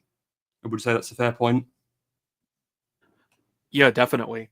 And something else I noticed in the book too, there's a couple anecdotes. You probably recall the one I picked out, but the the way British, not just class, but the social structures work is delicate in the sense that there are so many social rituals and expectations that are built into how you're expected to interact with people, and these have developed for so long. It's not even something you could list out, right? Even if you were a person living at the time who knew the social expectations, you'd know when they were violated, but it's not something you couldn't just list all of the expectations for interacting with people above, below, at the same level in the social strata. And the delicate nature of this system, again, it simply could not withstand the necessities, if you want to say it's necessary, the necessities of fighting World War II and living in a industrial uh, society. No, certainly not for a prolonged period. No, and yeah, because that's the last bit I really want to go over regarding the culture and sovereignty. I would like to actually now move over to the gender and sex question, unless you've got any final comments you want to make on the bit we've just gone over. No, I'll be listening. I have to go outside for a second because there is a rather large doe eating and approaching my apple trees, and I need to make her Oh, go okay. somewhere else. But Sure. I have my No, headphones on. okay, sure. Okay. Yeah, so sex and gender, what a topic we're about to dive into. So, as Iron Duke has made a note of in the chat, the British civilians are mostly women. Yeah. Mhm. Okay. So there's a bit I want to read. Let me just bring this up. So, okay. Okay. Sex was usually the preoccupation of unoccupied armies. It is a commonplace of war literature that the front was the only wartime place that was sexless because men there were too scared, busy, hungry, and demoralized to think about sex at all. By contrast, behind the lines, desire was constantly seeking an outlet. Aside from the satisfaction of sexual drives, female company was an antidote to the all male environment, an expression of personal freedom, and balm for the dehumanizing rituals of army life. For army commanders, however, the soldiers' relationships with women have been highly problematic. On the one hand, most took an attitude of what they considered robust common sense, namely that basic male urges must be satisfied. On the other hand, they have usually regarded women as a threat to military discipline and effectiveness. Marriage was a particularly sensitive issue. This was an elementary civilian right, yet also a distraction from soldierly duty. Most armies have tried to prohibit or dissuade their men from contracting marital relations, especially while on duty abroad. Spanish military ordinances in 1632 decreed only one man in six might marry. The 18th century British Army allowed a maximum of 6 wives on the strength of a unit of 100 living in their barracks. Controlling civilian rights in a modern conscript army was harder, but most armies in World War II obliged soldiers to secure their officers' permission in advance, which they permitted a variety of official obstacles to be placed in his way. Even more worrying than permanent relationships were the results of casual ones. Venereal disease was an occupational hazard of inactive armies, and historically one of the main reasons for a soldier to be out of action. Far more prevalent than wounds, in Britain in the 1860s, hospital admissions for venereal diseases averaged one case to every 4 or 5 men in the army. In British India, the rate climbed to 1 in 2 in 1895. Even with the new sulfur drugs in World War II, recovery took a month. Recognizing that soldiers will have recourse to casual sex, yet seeking to minimize the risk of disease, many armies have adopted a system of controlled prostitution. In World War I, the French established licensed brothels, maisons tolerees, under careful medical supervision and secured a striking reduction in the incidence of VD. In the late Victorian era, many regiments in British India had their own regulated brothels, staffed by women who were both clean and sufficiently attractive. And in wartime France, the BEF set up a few of its own maisons tolerees, the one in Rouen having only 243 VD cases out of 171,000 men served in its first year. But in Britain and America, as we shall see, such concessions to the weaknesses of the flesh provoked outcries if discovered by moralists. They were certainly not tolerated on home soil. So there we can see there's many angles of this issue. There is the marriage issue. Generally speaking, the British authorities and the American officers didn't really want their men marrying British women. There's also the problem of venereal disease, because if a soldier gets VD, he's knocked out of commission for at least a month when he can't fight or serve. So those are really the main two problems. But I think it also bleeds back into the idea of culture and sovereignty, where you've literally all the British men are off fighting overseas, and all their women are off shacking up with Americans in their absence. So you can understand why there was this idea of the Americans being oversexed. And because it should be noted that Oh yeah, I mean, it's absolutely natural that this would happen. We always see this happen, right? It happened in France as well, with French women and German soldiers. Happened with British soldiers as well. As Reynolds actually has a small section detailing that if anything, the British presence in France in World War One and in the first 6 months of World War Two was not that dissimilar in some ways to the American presence in Britain. And the issue of venereal disease comes up quite a lot in the book, and this is a bit quaint now, but this is a serious health concern for the army, and it's something that can pass very quickly through the soldiers if they're going to the same comfort girls. It actually will take it could take entire units out of commission, or make them combat ineffective rather, if it's not controlled. So very serious health concern in a way that it isn't anymore. No, certainly, thank you for that point. And because we must also remember here that a lot of the GIs, they were young single men in their 20s, so it's only natural that they're going to want to engage in sexual relations with British women, because they're not married, they're young, they're horny. What else do you expect them to do when they're thousands of miles away from home? Though I completely understand why some British men have a source point about this, and it's understandable. It's also worth noting that there were actually American women present in Britain, because there was the Women Army Corps, had 10,000 nurses in Britain by D-Day, though their contact with the British was kept rather minimal. And there's actually another reading I want to do where Reynolds looks over the sort of tensions in relation to men and women. So the persistent advances of amorous GIs were notorious. In January 1943, Gen Russell P. Hartle, acting theatre commander in Britain, ordered his subordinate commanders to take action promptly and forcefully about the spate of complaints concerning GIs accosting British women, including wives in the presence of their husbands. Even women indoors were not immune. One young mother on a Birmingham housing estate recalled that nearly every evening she and her friends would not hear a knock on the front door, and on opening it would find a GI who stated that a Greg so-and-so had sent him. When one flatly denied knowing his friend, he would calmly say, "Come on, baby, I know your husband is away in the forces." One would have to slam the door in his face to keep them out. Almost as offensive were the condoms regularly found littering churchyards, school playgrounds, and other secluded places. They were known to the Americans as rubbers, to local kids as balloons, and to the British middle class as French letters. Clarence Roessler, an American military policeman in the West End of London, never forgot the night he was approached by a very starchy lady. She was at least a grandmother, and boy, was she angry, who insisted he come into her house.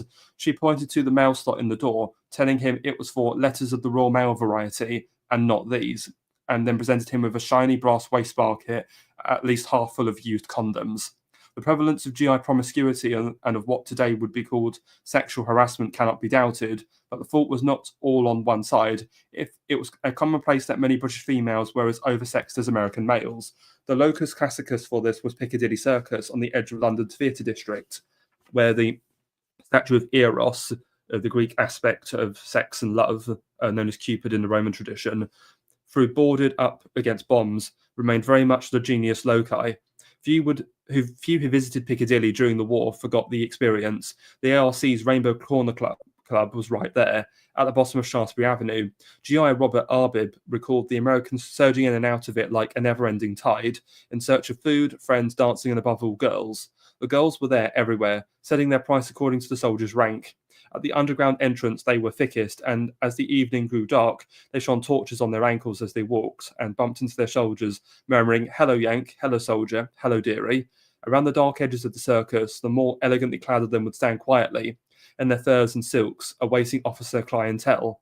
Once a deal had been struck, the act usually followed quickly in shop doorways, dingy alleys, or the courtyard of nearby Shepherd Market. Even for GIs not wishing to avail themselves of sexual services, Piccadilly was a must when visiting London, a tourist attraction akin to the changing of the guard at Buckingham Palace. Although the Piccadilly Commandos, as their sylvan sisters, the Hyde Park Rangers, became notorious, more or less casual prostitution occurred whenever GIs were based, as the SOS Provost Marshal in Cheltenham lamented in February 1943. Even if the most efficient military police force is operating, law enforcement is most difficult under blackout conditions. Joan Blewett Cox, a young woman in the Devon resort of Torquay, recalled that 2 days before the arrival of GIs in January 1944, swarms of strange girls and smart young women invaded the town. Such itinerant camp followers were familiar sights around any American base, but they were not the main problem. In February 1943, the ETO's Provost Marshal General, PMG, reported, "Most British women over 18 are in the services or have work to do. The only ones who have little to do but play are the youngsters under 18. As a natural result, a great deal of our trouble has been caused through the association of our men with very young girls. A few cases have involved girls as young as 13. Sexual relations with girls under the age of 16 constituted the criminal offence of statutory rape." The PMG added, "Most cases of statutory rape start with the soldier buying drinks for the girl. Under British licensing laws, it was unlawful to sell or give alcohol to anyone under 18 or to enter a pub or bar if under 14. It's very interesting, obviously, that passage there, and part of me just wants just screaming internally, ashes of civilization, ashes of civilization. But I hope I don't come across as being too prudish after that. But because I can somewhat understand, the male sexual urge, but sometimes I feel I wish people would have more standards than just doing it in a shop doorway.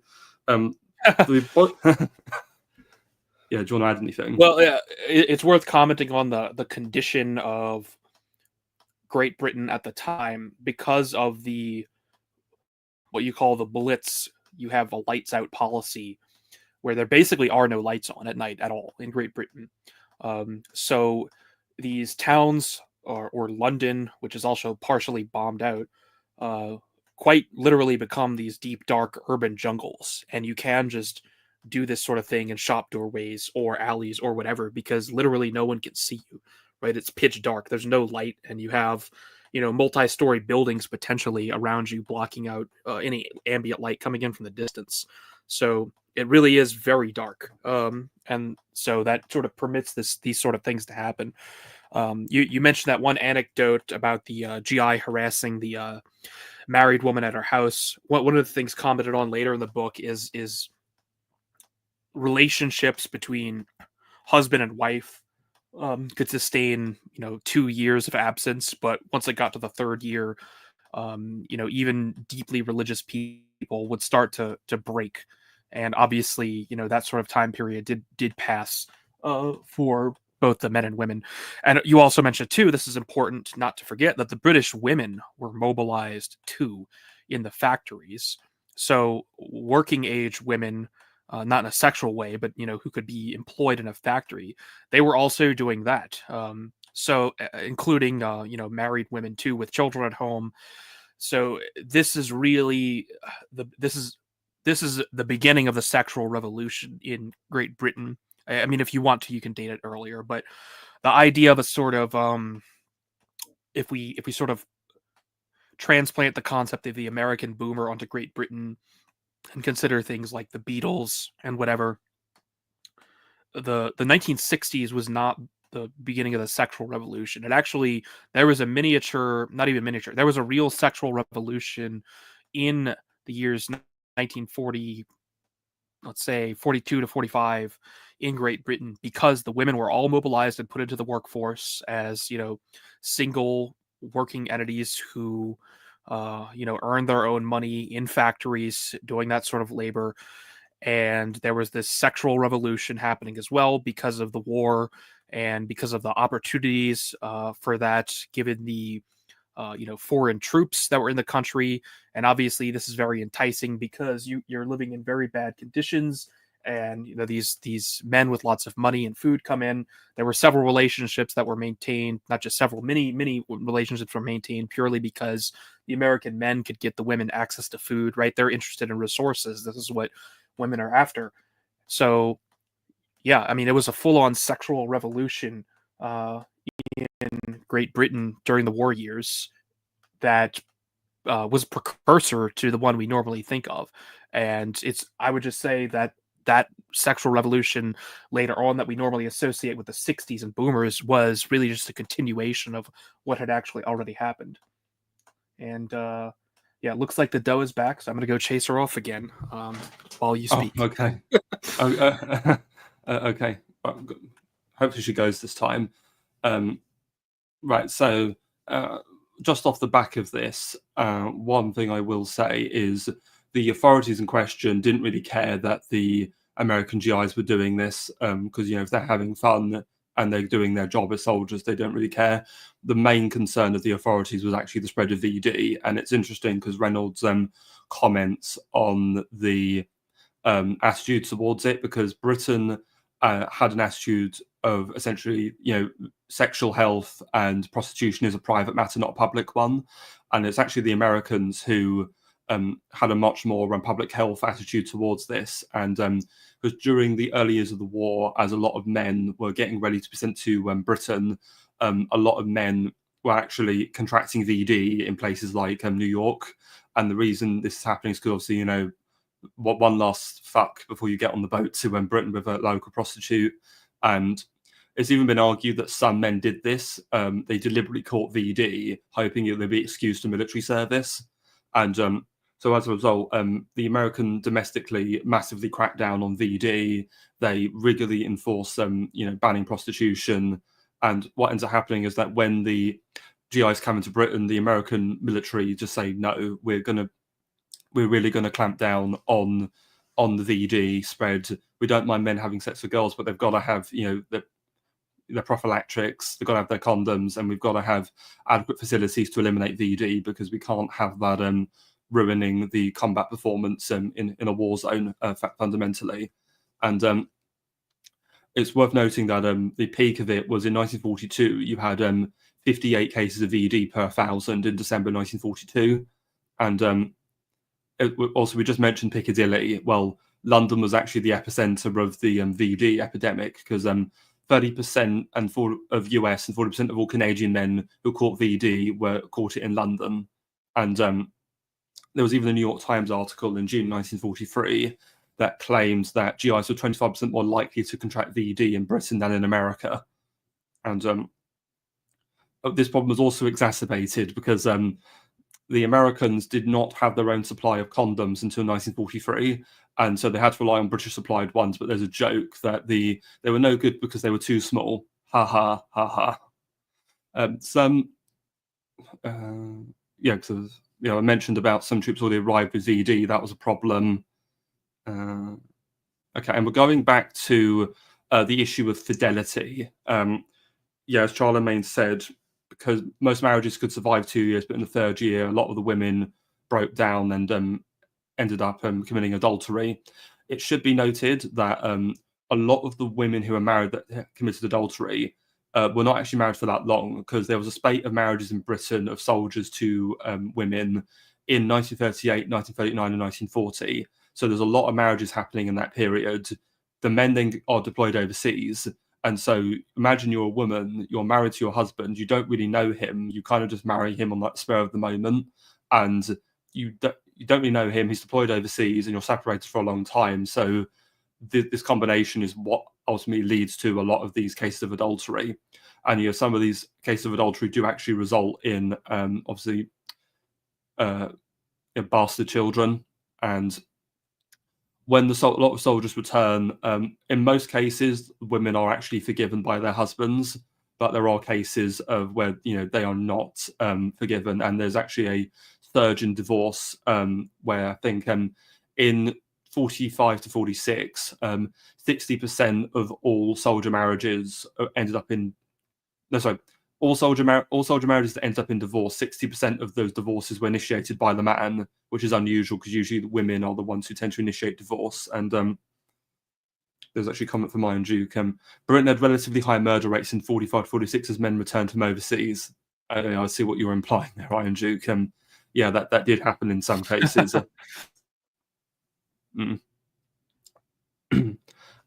Yes, and further on from there, so is there anything you want to add off the back of everything I've just said in your absence? Yes, it's a good point about the short duration of some marriages. I mean, a lot of these people, Americans or British and British alike, uh, barely knew each other when they got married because it was a sort of spur of the moment thing before the man goes off to war. So we wouldn't want to cast unnecessary aspersions on the loyalty of British wives because we're talking people who barely knew each other at all. Right? Not that that makes it okay, but it's different than, you know, you're married for 10 years or something like that, and then your husband goes off to war and you cheat on him. It's a very different circumstance. No, especially if you've had children as well, because so it'd also be worth noting that another concern of the British was, especially when it came to GI marriages, is I think I mentioned it before. Both the American and British High Command were against Americans marrying. There is a relent where they do allow it, but you have to have the permission of your office, of your senior officer, in order to marry. There were tens of thousands of these marriages. They tended to cluster around the time of D-Day onwards, because what happens is after D-Day, and the Americans are able to get a lot of military prestige in ensuring the success of that operation. The British opinion of the Americans soars, and you start to see a lot of like celebratory marriages between British women and American GIs, and so that's where they all seem to cluster. And another concern of the British was especially where you've got these adulterous relationships. They're concerned about women who are like marrying a British soldier, and then not only do they commit adultery, but they then possibly marry an American GI. So this case is of bigamy going on, which was illegal. Yeah, it's also worth mentioning the respective policies on marriage. The American courts basically uh, took the approach, the correct legal approach, that it wasn't within the army's remit to determine whether or not their soldiers could marry. So although marriages were heavily discouraged, and there were some informal arrangements where, you know, the commanding officer would be required to consent to the marriage or something. In a strictly legal sense, there was absolutely nothing that the Americans could do or were willing to do in violation of American legal code to prevent soldiers from getting married. So ultimately, it was entirely up to the American GIs whether or not they were going to pursue a marriage. Mm. Thank you. And we should also probably talk about, we already mentioned the material reasons for why the British women wanted to date or have intercourse with the GIs, but there's also like actual other reasons as well. For example, Britain, there were very different sort of attitudes towards courtship and dating in both Britain and America back then. And Britain had a much stronger focus on formal courtship, whereas Americans were probably a bit closer to what we have today. And so the GIs was usually seen as being a lot more romantic, so sexually potent, and a lot more forward and showing bravado, and that actually what attracted the women, where the British men were a bit more restrained and reserved. And something Reynolds comments on is that British men, if they went out to a pub with like their girl or wife, they would often, if their friends were there, they would have a drink with their friends and not pay their wife much attention. Where the GIs, their focus was on the women they're dating, and that's one of the other reasons the girls like them. It's also worth noting is the impact of Hollywood, because though the material conditions hadn't been great in the 20s and 30s, a lot of British people by this point had seen a lot of Hollywood films, and they actually associated the GIs with the Hollywood film star. So a lot of these girls, you got these handsome young American men getting off the boat in their in their tie uniform, and it's like, oh, you're dating some Hollywood film star, and that's what wowed a lot of them as well. Yeah, some of the soldiers would lie about their backgrounds too to sort of play this up. I'm glad you mentioned that particular paragraph as well, because that was a really interesting observation, the differences in courtship rituals. In America, it is basically expected that a man will make advances on a woman, and then she will like playfully reject them throughout the course of a date. And if you, it's literally expected that you do that, right? And if you don't, you're coming across as, I don't know, weaker, impotent, or whatever. But for the British women, they don't have this sort of conception of courtship. So when an American man makes a strong advance on her, like, kissing her or something, that's seen as a sign of deep affection, as opposed to actually more like her failing um, a romantic test, in the sense that if you're dating a woman and she fails to resist your advances, in your mind as an American, the woman basically, just becomes, she's like devalued in a sense, because it's like, okay, this is a woman that I can just have sex with if I want, but she's not like necessarily like a long-term partner or something like that. So this I found really interesting, because the American man is always going to make these sort of advances, and sort of the woman's reaction to it is going to cause him to make an assessment about what type of woman he is talking to. And it's the British women are going to come across as more sexually open, I guess, in this way, even though they don't mean to do that. So really interesting clash of cultures there. No, certainly. And thank you for that. And sorry, there was something else I was going to say, but my mind's blank now. So that's it. Yeah. So there's another reading I wanted to do, because it's important to note that a lot of this sex and dating tends to be younger women in their 20s and 30s. Older women tended to be a lot more reserved towards the men. And there's actually an incident he shares of where women could even find the GIs intimidating. Okay. Especially when it came to billeting and the rare occurrences that it did happen. This Gloucestershire woman was doing what Margaret Mead had recommended, namely turning the American from an anonymous soldier into an... Hang on. Oh, sorry. A bit too early. Sorry. For other women, getting to know the GIs was more harrowing. Though ultimately no less rewarding, Joan Blewett Cox lived in Torquay on the Devon coast with her widowed mother, who ran a small hotel. In January 1944, 2 police officers hammered on the door with papers commandeering the hotel as billets for American soldiers. They advised Joan and her mother to live on the ground floor and leave the troops the upstairs bedrooms.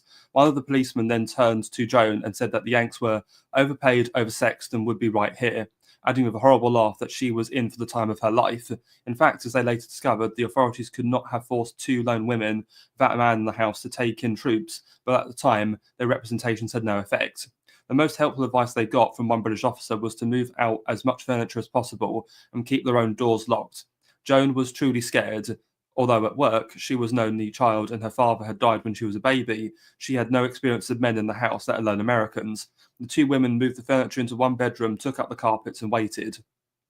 The night of the 29th of January 1944 was as quiet as usual in their peaceful neighbourhood. Then suddenly, at precisely midnight, dozens of trucks roared up the lane, all crammed with American troops. In a moment, she wrote, there seemed to be hundreds of them, in fact only 20, with expressionless poker faces who were stampeding up the stairs in heavy army boots, piled up with kit like human snails, and I shall never forget the stench they brought with them. Tired, hot, unwashed men.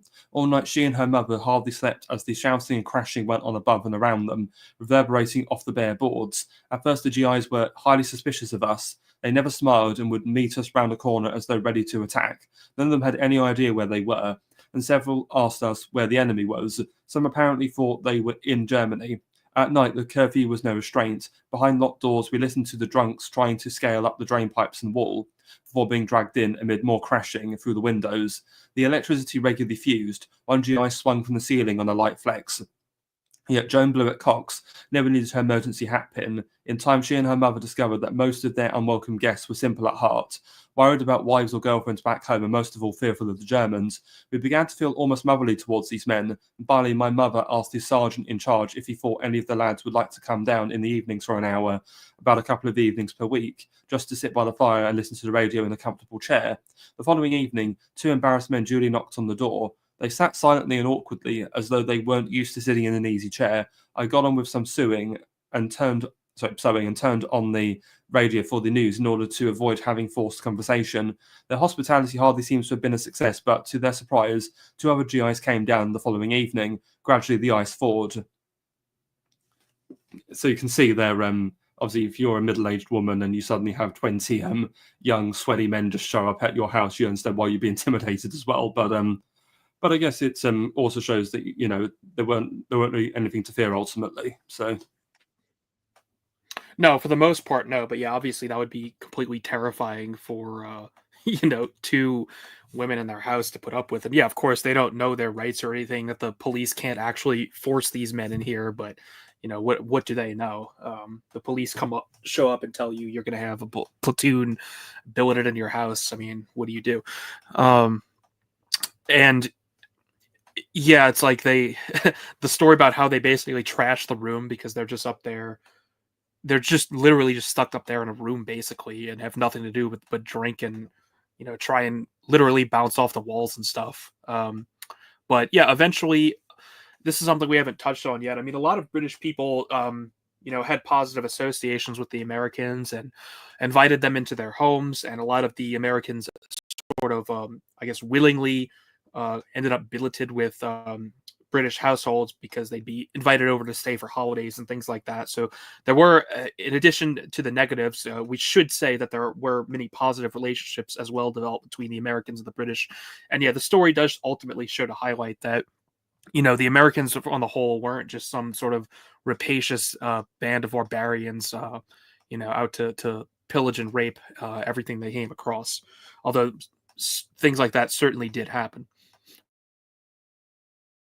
Oh no, absolutely, and it's probably worth because there's a final point on the sex and gender issues. We go back to the GIYs because at the end of the war, you now have tens of thousands of these women who are now married to American soldiers, and now the question is, now not only do you have to take all the soldiers back, which we'll get into later, but in terms of the women, like these wives actually getting back to America because they're now married to an American citizen, they have the right to to accompany their newlywed husband back to the United States and claim American citizenship. And this would be a incredibly long ordeal because ultimately the Congress had to actually pass a special act, the GI Wives Act of 1945, because essentially when it came to the GIs leaving, the soldiers themselves were prioritized over the wives. And so you can see here that they came in a steady. So some of them actually went back during the war, but the vast majority of them didn't go to America until after the war was over. So you can see 27,000 went in 45 to 46, 7,000 or just over 7,000 in 1946 to 47, but some didn't even get there until 1950 because it was obviously some of these women didn't have the money, so they had to get the money together to get transport over. And what's also worth commenting on is that a lot of these marriages, a lot of them didn't turn out very well. There were cases of separation and divorce, even once they got to America. Some worked out well. There's even one case I remember reading in the book where you've got this woman who, she and her GI husband settle down, have 2 children, but the husband eventually just loses interest in the marriage and they end up getting divorced. And the woman ends up returning to Britain in 1950 with her 2 half American sons. So I guess it just also shows how unfortunately an ordeal it could be for some of these women. Is there anything you want to add to that? Yeah, there were absolutely some horror stories like the ones you just recounted. But again, that is one particularly negative case. The interesting thing about that, though, is for the women who did have these extremely negative experiences that ended in divorce, and a humiliating return to Britain, you can imagine how that one experience would sort of extend through her social circles, and develop a sort of view of the Americans that wouldn't have existed otherwise. No, certainly, and Yeah, and I think there's something we've not really talked about, but I think with a lot of the anecdotes Reynolds shares, a lot of them I think are quite negative, and I think that does lead to a bit of a skewed opinion. Ultimately, the majority of these marriages were successful, and the wife did stay in America. I think a lot of the more disastrous examples are the ones that he shares. You mentioned earlier about some of these GIs sort of being a bit deceptive about their backgrounds. Well, one of the other stories I remember him sharing is of this like Greek American guy, and he's saying, "Oh yeah, my family have this extensive business in New York," and she finds that this extensive business is just like peanut stands outside baseball games, and she was expected to commandeer one of them. So not exactly romantic, is it? No, that's definitely I recall that case as well, particularly bad one where the husband basically misled her into what she was going to arrive at across the Atlantic. And I mean, the thing is, when these British girls, these tens of thousands of British wives or English wives cross the Atlantic to meet their husbands, I mean, uh, they had no idea what they were going to get into, really. And going back to visit your family wasn't really an option. It's like you either leave immediately if possible, or you might not ever see your family again, or maybe not for decades. I mean, as the second half of the 20th century progressed, transatlantic travel became easier and more affordable. But the thing is, in the 40s, when these trips were made, I mean, a lot of these girls may have or at least have thought they were basically leaving their family behind forever, and they would never ever see each other again. That's the kind of journey crossing the Atlantic was at this time. No, no, absolutely. Okay, and so any final comments you want to make on sex and gender before we move on? I mean, there's definitely a lot more we can relate. I would just say key point here is the World War II brought on a genuine sexual revolution in Great Britain that is exactly the sexual revolution we normally associate with the civil rights era in America, in the 1960s in general in the English speaking world. But for the case of Great Britain, if not earlier, it absolutely began in earnest in the early 40s. Mm. And also, would it be fair to say that it kind of initiates a sexual revolution in America too? Because I don't want to quite say it's just purely an American issue spreading to Britain. Because if you think about it, if you've got all these young men who are just getting this easy pussy, so to speak, when they come to Britain, but perhaps that changes the attitudes towards women in America too. Perhaps somewhat, but I think not as acutely, because Britain is so much smaller than America was. And yes, in America you have this sort of Rosie the Riveter thing going on too. Um, I would have to embark, I suppose, on a study on this, but just sort of intuiting things, I would say that the sexual revolution was much deeper in America. I mean, especially since, like I said, this sexual revolution wasn't purely an aspect of the American occupation. It began as the English women were being sent to factories on their own anyway, while the men were abroad before the Americans were even in the war. Um, so I think Britain experienced this early sexual revolution much more acutely than the Americans did. Although ultimately they arrive at the same place, the experience of getting there is different. No, certainly. Okay, But and again, so I would have to do a proper study on the returning GIs to really be able to say anything concrete on that. no, that's fine. Thank you. So the last major topic I want to talk about before we wrap up is the racial question, um, because during the war, not only have you got obviously the vast majority of soldiers, GIs, were white, there is a significant minority of black GIs who are in Britain as well, and this is a whole other issue that has to be addressed. Because ultimately, you are taking soldiers from a country where it's partially segregated. This is still the era of Jim Crow, and you're taking it into a country which has no history of segregation whatsoever. And it's worth noting a few things. So in June 1940, only 1.5% of the US Army was black, and that army was segregated like the South was under Jim Crow. So blacks had their own units.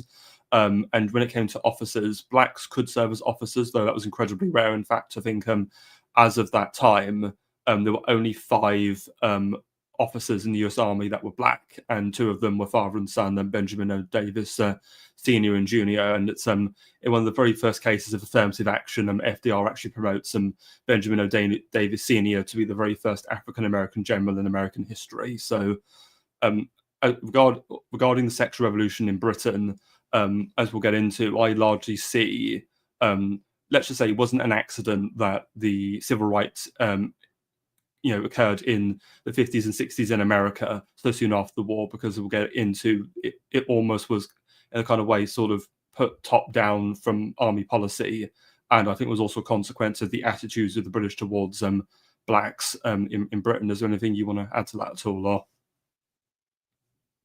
Yeah, the racial issue is a particularly interesting one because this comes up several times throughout the book. There's an entire chapter on it, but it is a recurring topic.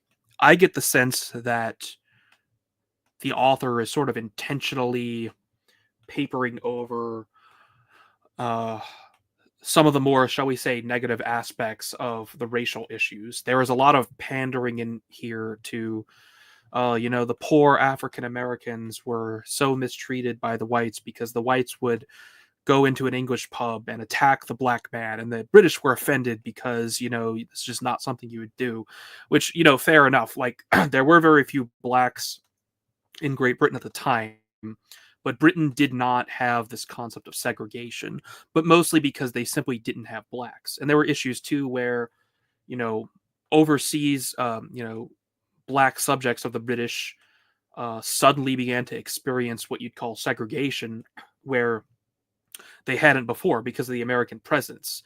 They were normally just not regarded as equals, but they didn't receive any particular special treatment because there were simply so few of them. But obviously, the Americans have a totally different view on blacks, and blacks simply aren't allowed to just be where the white people congregate. So you'd get these serious altercations where Americans would initiate violence against blacks, and it makes them look really bad in the eyes of the British and the reader. The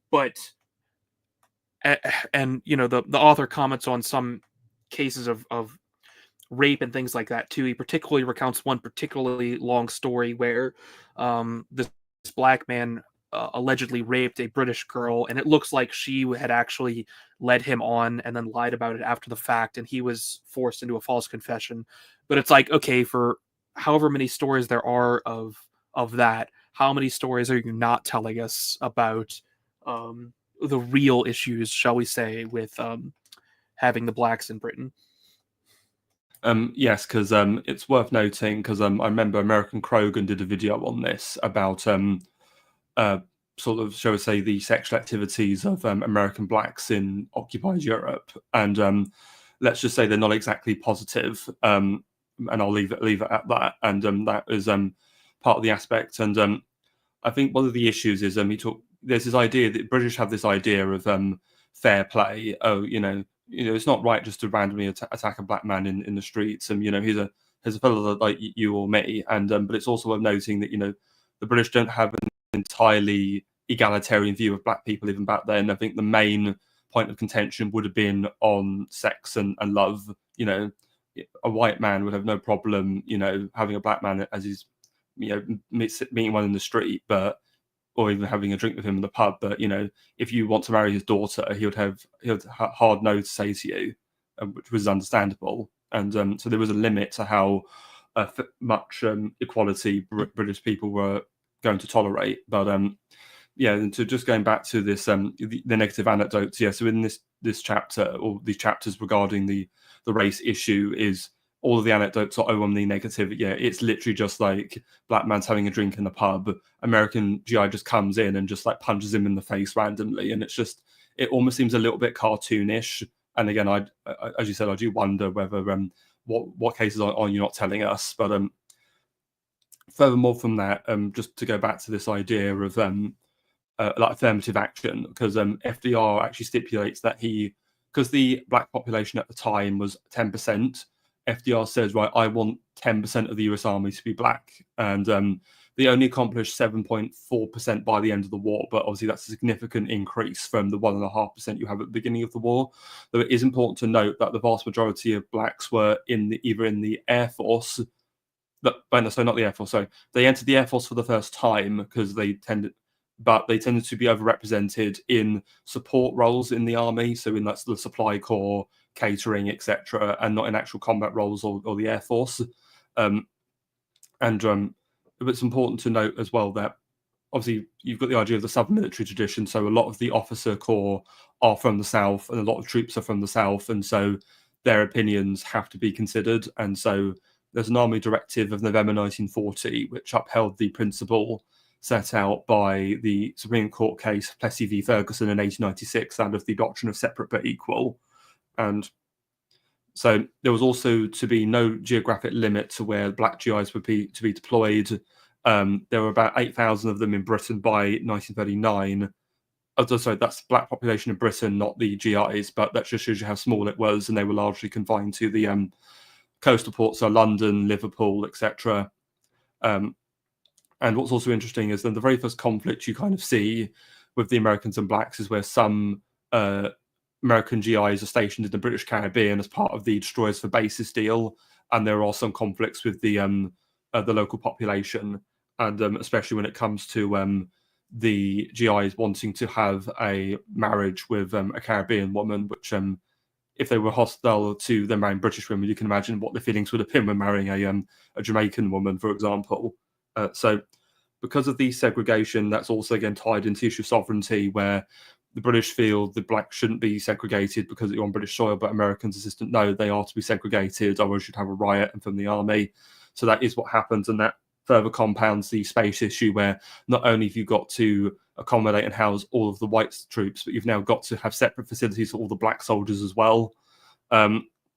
Furthermore, when linking back to the issue of gender and sex, because most British people had never seen a black person before, a lot of them saw them as like an exotic quantity. Like there's like an otherness to them, and as a result, a lot of the British were happy to kind of fraternize with them because it was like a novel experience, where a lot of the American GIs who were much more used to, shall we say, the behavior of black people, were not happy seeing, shall we say, white girls affiliating with black men. You can infer what you want from why they felt that way. And actually, a lot of the anecdotes Reynolds does share, it's usually to do with GI seeing a black man with, especially a black GI with a British woman, and then usually intervening to try and break up like a date or something. And it's also important to note that other than the directives from Roosevelt, but FDR's wife Eleanor Roosevelt stuck her oar in because she was all for black rights, etc. And the NAACP, the National Association for the Advancement of Coloured People, one of the key civil rights pressure groups, also kept sticking their oar in on this issue as well. And it's also important because Eisenhower laid down some further directives while he was in Britain, and I just want to give a quick read from Eisenhower. So Ike also issued two firm statements of racial policy. The first, dated the 16th of July 1942, stated, "The desire of this headquarters that discrimination against the Negro troops be sedulously avoided. It has then tried to adapt the separate but equal doctrine to British conditions. Where possible, welfare and recreation facilities should be segregated. But the Red Cross has been informed that wherever it is not possible to provide separate accommodations, the Negro soldiers will be given accommodations in the clubs on the same basis as white soldiers. Around local camps, commanders were enjoined to avoid discrimination due to race, while at the same time minimizing the causes of friction. Ike suggested as an example to the rotation of leave passes to avoid having blacks and whites in the same town on the same night, but always be with the guiding principle that any restriction imposed by commanding officers applies with equal force to both races."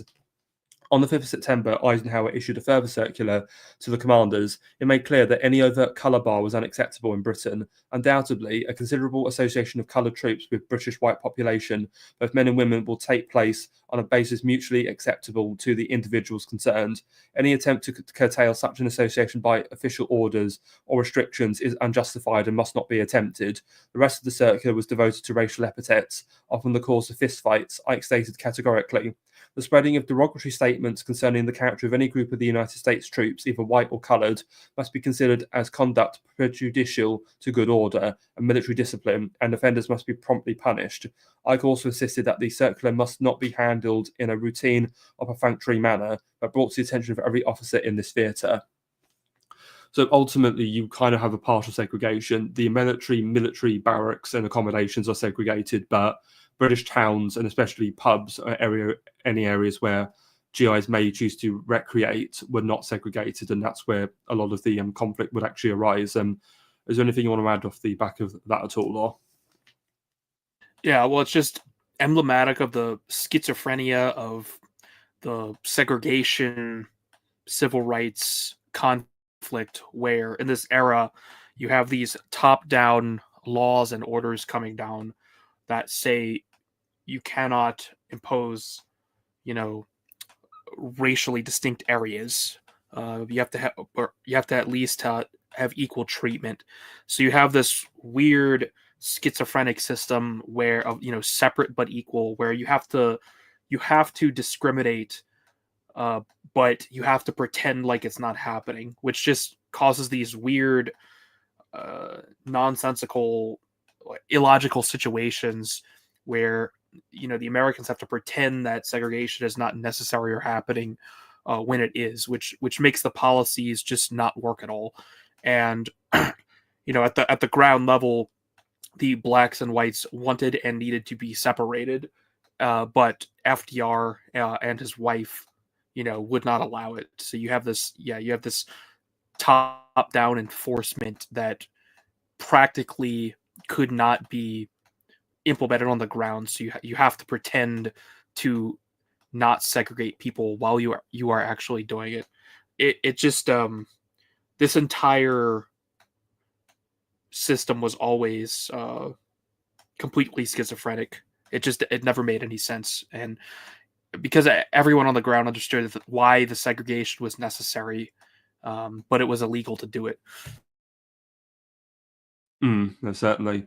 And just to again go back to the why the whites were concerned about the blacks threatening dating with the women. There is a stat that also does include where the blacks had a much higher rate of VD, where it was in 1943 to 44. The VD rate for whites was 27.19 out of 1,000, where for the black GIs it was 168.71, which is disgustingly high. That's like a six-fold proportion. So, and it's also worth looking over, because other than FDR, the NAACP and FDR's wife, other army officials were actually in favour of desegregating the military. So, for example, one of the most important American military officers that were present in Britain during the war was General J.C.H. Lee, who was in charge of the Supply and Communications Corps. He actually was for the total desegregation of the US military, and he actually called for it during the Battle of the Bulge, because there was a very high military casualties in that conflict, and I don't know how he thought desegregating the military would lead to alleviation of casualties, but that's the drum he was certainly banging, and ultimately other officers held the similar views. And from there, I also,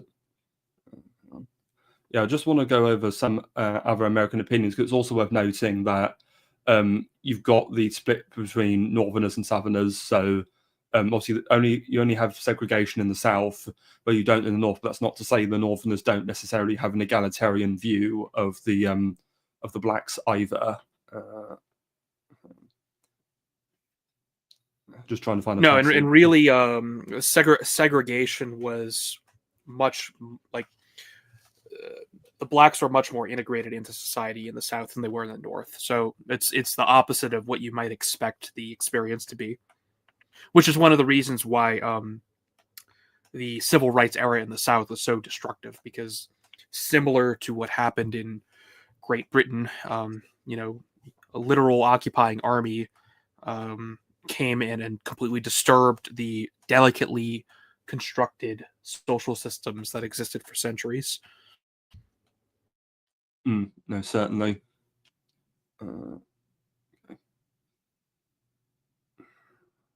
Okay. Yeah, so just want to show another anecdote regarding an incident. So, the majority of Black Americans in wartime Britain were not, however, educated nor particularly articulate. Three-quarters of Black GIs were ranked in the bottom two categories out of the five in the Army General Classification Tests, ACE GCTs, and segregation meant that low-scoring Blacks were parceled together in a few units, unlike whites. Some of the consequences can be illustrated by the case of 300 Black GIs who were suddenly dumped in the village of Wortley in Yorkshire in the late summer of 1942. They belonged to an ordnance unit working at a local 8th AF bomb depot. In general, relations with English civilians were good. Some Blacks had visited people's homes and sung in the local church. But in Wortley and in the nearby city of Sheffield, there were a number of incidents. Women going home from night shifts in local factories were accosted and attacked. Several local men were also the victims of assault. Some of these affairs were totally unprovoked. Many involved drunken GIs, but two threads ran through the majority of cases. First, the Black GIs often carried sheath knives, a weapon completely foreign to British tradition, according to the Chief Constable of Sheffield. The other factor was the prevalence of racial insults, real or imagined, as a stimulus to many of the attacks. The case of a 30-year-old man threatened by a black sergeant with a knife outside the Adelphi Hotel, Sheffield, on the 3rd of September 1942 is fairly typical. He was accused by the sergeant and a crowd of 6 other Black GIs of having insulted them in the pub earlier in the evening. The sergeant, later traced, was the worse for drink and used obscene language to the police, who eventually concluded that an unknown person made derogatory remarks about the coloured soldiers in the public house that evening, but there is not the slightest evidence to suggest that such remarks were made by the victim of this attack. Clearly, some Black violence around Sheffield was a response to racism, real or imagined. Equally clearly, its worst excesses could have been corrected had the soldiers not been armed. Both the Chief Constable of Sheffield and the 8th AF investigators urged strongly that all troops going on past should be checked first by their commanders for knives and other weapons. Significantly, the unit commander was a 22-year-old officer, short of staff and with only 2 years' experience. Speaking generally, many of the problems faced and caused by Black GIs could have been ameliorated by commanders who were both firmer and more sensitive, but command of a Black unit was widely regarded as a stigma, and many Blacks were under poor or inexperienced officers. What made this worse was the prevalent army philosophy of fixed Black inferiority. A medical officer dealing with Wortley Depot considered that the majority of the men are below normal intelligence, describing them clinically as high-grade morons. Yet this language was an example of the Army's propensity to treat AGCT scores as a measure of innate intelligence rather than of acquired skills. To classify someone as a moron implies an irremediability that is not suggested by the words poorly educated or even backward. Faced with large groups of unskilled men of a different race, many white officers regarded their task as impossible, at best a disagreeable exercise in damage control. I mean, that's actually one thing I think regarding race that Reynolds copes, because he basically says, oh, if the Blacks had the same, education opportunities as the whites, they would have been just as competent or just as intelligent. And sorry, I just don't agree with that. You know, it's interesting. I didn't pick up on the parallel with the knife attacks the first time I had read through that. Yeah, what more is there to say on that? Interesting parallel there with the introduction of this particular type of weapon into British society that they hadn't had to deal with before by a certain demographic. Yeah, consequences we're still living today. We've been going for nearly 2.5 hours. I want to try and get this wrapped up. Is there any final comments you want to make on the racial issue? Or well, like you said, I believe the stream still exists with American Krogan on his Odyssey channel. I know he's retired, but that sort of covers the issue of Black soldiers in the French army, if I recall. Worth checking out if you sort of want some deeper insight into the issue in Great Britain, which, he just covers up. It's just one of those things where the author has to treat the issue like all American historians do, where it's like anytime a Black man is mistreated, it's like the worst thing ever, and you have to dedicate an entire chapter to it. No, exactly. And it's like, it's not to say there wasn't genuine mistreatment of Blacks in some cases. It's just like, it's this thing that has to be done where anytime it happens, it's like that must be held up above all other things, right? Mistreat Black people at all, and it's the worst crime that could have ever happened. A Black person suffers misfortune, therefore racism. Yeah. So exactly. again, yeah. So, I hope we've illustrated why it shouldn't come as an entire surprise that the civil rights movement shook America in the 50s and 60s, especially when you have this top-down practices being directed from above. And I also have to wonder, Charlemagne, I want your opinion on this, if whether the more British attitude of fair play and, dare I say, egalite towards the blacks perhaps somewhat influenced the American opinion in respect to the civil rights movement. What's your thought on that? Probably not, because as demonstrated with Eleanor Roosevelt. I mean, the Americans were already, I mean, since the Reconstruction era, this has been a long time coming in terms of equal treatment of blacks and everything. I doubt there was much cross pollination in that regard because of these particular experiences. I mean, this was already well underway on the American side, as we just talked about, from the president on down, before the American occupation of Britain. No, I wasn't necessarily disagreeing that the Americans weren't responsible. I just thought it was interesting that we talk about all this cross-pollination of how America's affected Britain. I just thought it was an interesting way that how Britain may have actually impacted America. So It's definitely possible. I mean, probably non-zero, but probably fairly minimal. I mean, one last thing on this, just the interesting thing, like I said, on the British side, the whole issue of treatment of blacks wasn't something that required special attention just because there were so few of them in the country. And, these people likely would have been specially selected. I mean, I think some of them mentioned in the book were even, part of were like diplomats on behalf of a black colony of the British. So it simply wasn't an issue in Britain because there weren't enough of these people. It's not that the British did have a sense of fair play regarding blacks, but it's because they could afford to do that because there weren't enough of them for it to be a problem. And they were, the blacks who would have been in Britain were selected, I guess we could say, for like the high performing ones, because there weren't slaves in Great Britain, right? You don't have, like in America, the blacks are in some part descended from slaves, whereas the ones who were in Great Britain at the time would have been from, I guess, a higher class background. But it's also interesting, isn't it, that shortly after the war in 1948, you have obviously the Windrush ship turns up with the first black immigrants to Britain, and I just have to wonder where. But it's just funny, isn't it, that we have the first sort of mass movement of non-white people into the British Isles, and that as part of the American military presence, and then suddenly we're bringing in black immigrants after the war. I have to wonder whether the authorities thought, "Oh, look, they integrated well enough, people like them. Let's just bring more of them over." Yeah, indeed.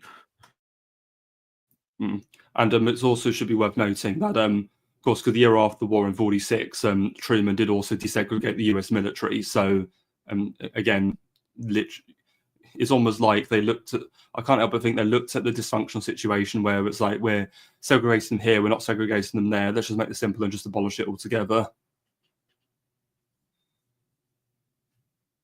Yeah, it's the desegregation of the military beginning with FDR and ending with Truman. I mean, the effect of that can't be understated because this is an entire aspect of civilization, and once that is done, it's going to have ramifications in terms of the expectations of these people who go through the service in all walks of society.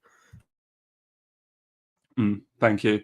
And so just one last thing before we wrap up. So we should probably address the so we just going back to Operation Bolero. So as you can see with this image I've got up on the screen, you've then got this after Torch and Husky, there is then finally agreed Operation Overlord. We're going to do a mass land invasion of Europe. So there's a big build up, as you can see, so that in May 1944, there were over 1.5 million GIs in the ground forces, air forces, and the supply and HQ in Britain, an absolutely huge number of troops. And then, of course, once they actually launch the operation, launch D-Day, the amount does come down significantly. However, it does still linger at about more than you would think, more than 500,000. And the main reason for that is as casualties are sustained on the continent, Britain, there was a hope that when the Allies landed, they would turn France into the new base of operations, but that took a lot longer. And I think Ike didn't actually move his HQ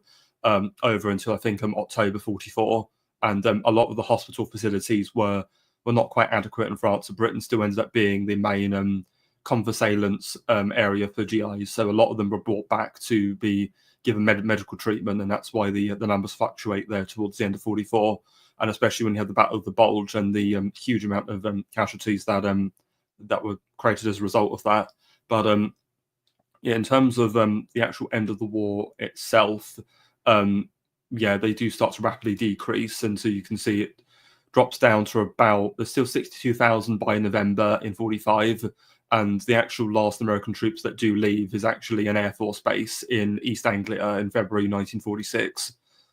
So yeah, it took years to build up the presence, but they were able to, I think, withdraw them a lot quicker than they came in originally, but that's because I think they had a more clear plan of what they were doing towards the end there. Well, they were also needed in the Pacific, right? Because the Of course, they're Germans building up surrendered for. when it, Oh yeah, of course. Sorry, carry on.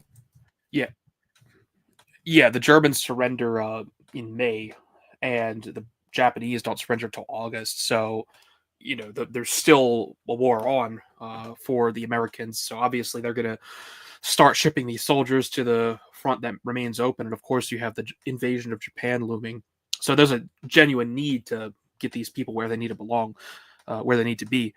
There was a brief debate. I mean, as we can see, the war ends in August, and there's still a substantial number of troops that remain even till November.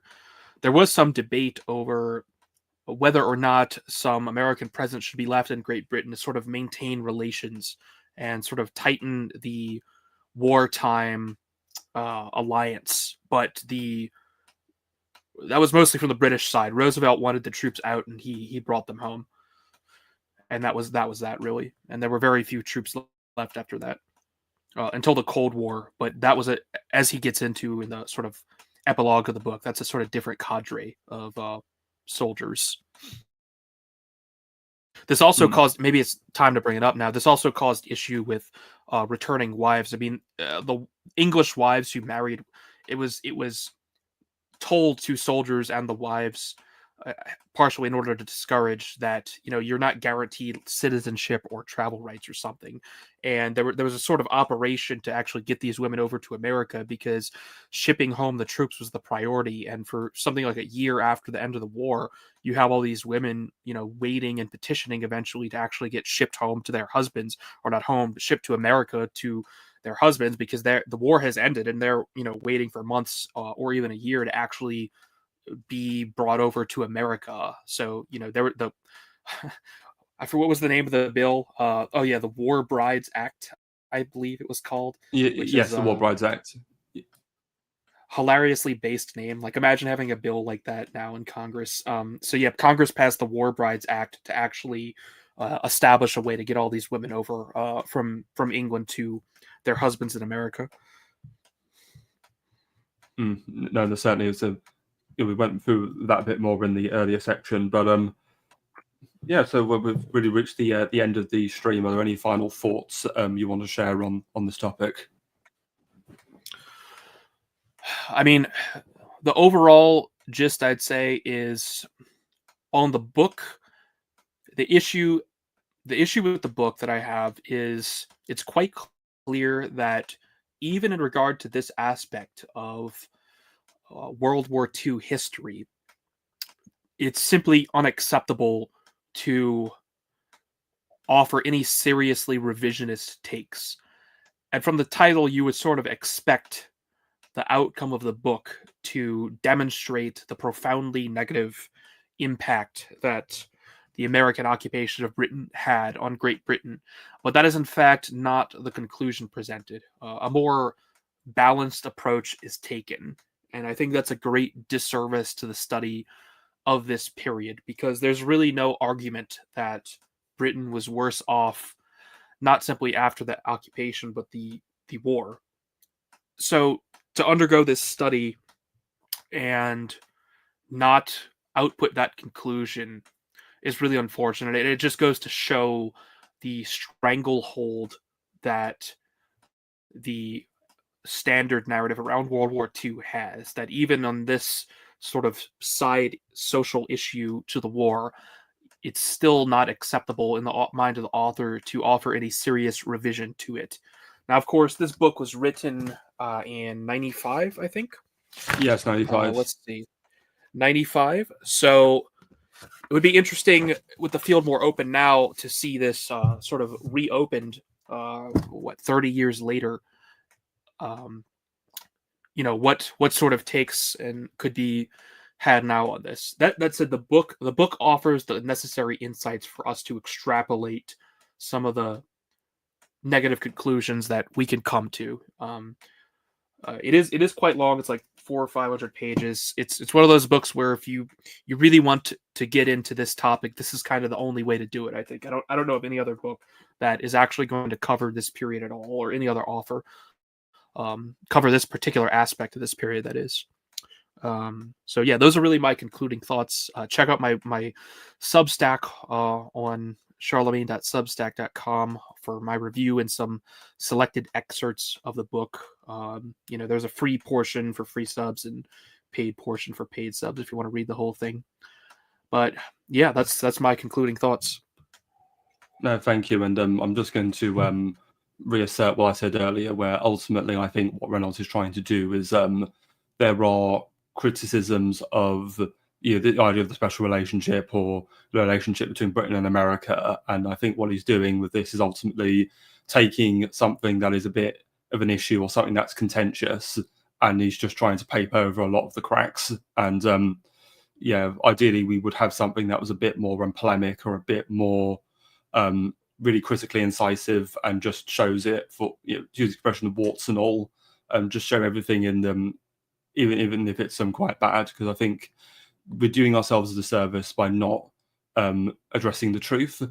But I also think we need to do it in a respectful way, because I think when you're dealing with a topic like this, as you know, Charlie, there's plenty of British people, especially in our circles, who just have this view that, oh, it's all America's fault, etc., for why we're in this condition. And that, okay, yes, it was American policy and American troops were here, but ultimately, who invited them in? Well, it was our government. It was scumbag Churchill and the British military who prosecuted a war that never should have been prosecuted, if you want my opinion. And as I elaborated on the stream I did with Semi-Agog a few weeks ago about the Milner Group, our own elites, I blame more our own elites for our plight than I do America's elites or Americans, and I think my fellow countrymen should really take that into consideration. So, is there anything you would like to shield before we get out of here? Once again, my Substack is charlemagne.substack.com. It's called Neo Reactor. I do book reviews. I'm doing another review on a book called The Special Relationship. It is a compilation of essays from a conference. It's an Oxford University Press book, and it's sort of a continuation of the sort of study I'm doing with this book, where now we examine the period after the war and how that quote-unquote special relationship continued to develop. So that's all I've got. Thank you. I've had one super chat come through on Entropy. Namiel Carlson for $20. Just want to show a bit of support. Thank you for the great streams. Well, thank you so much, Namiel Carlson. It means so much. Okay, and so in terms of this channel, obviously every Tuesday I do my show Archival Discourses. I will say, though, that on the Tuesday, the week after next, the 25th, Apostolic Majesty is going to be returning to the channel. He and I are going to be discussing the Great Game, the Anglo-Russian geopolitical rivalry in Central Asia in the 19th century. So if you're interested in that, please give that a watch. I also recently launched a channel membership, so if you want to support my work and get access to paid world content, then please consider doing that as well. So thank you, everybody, for watching, and good night.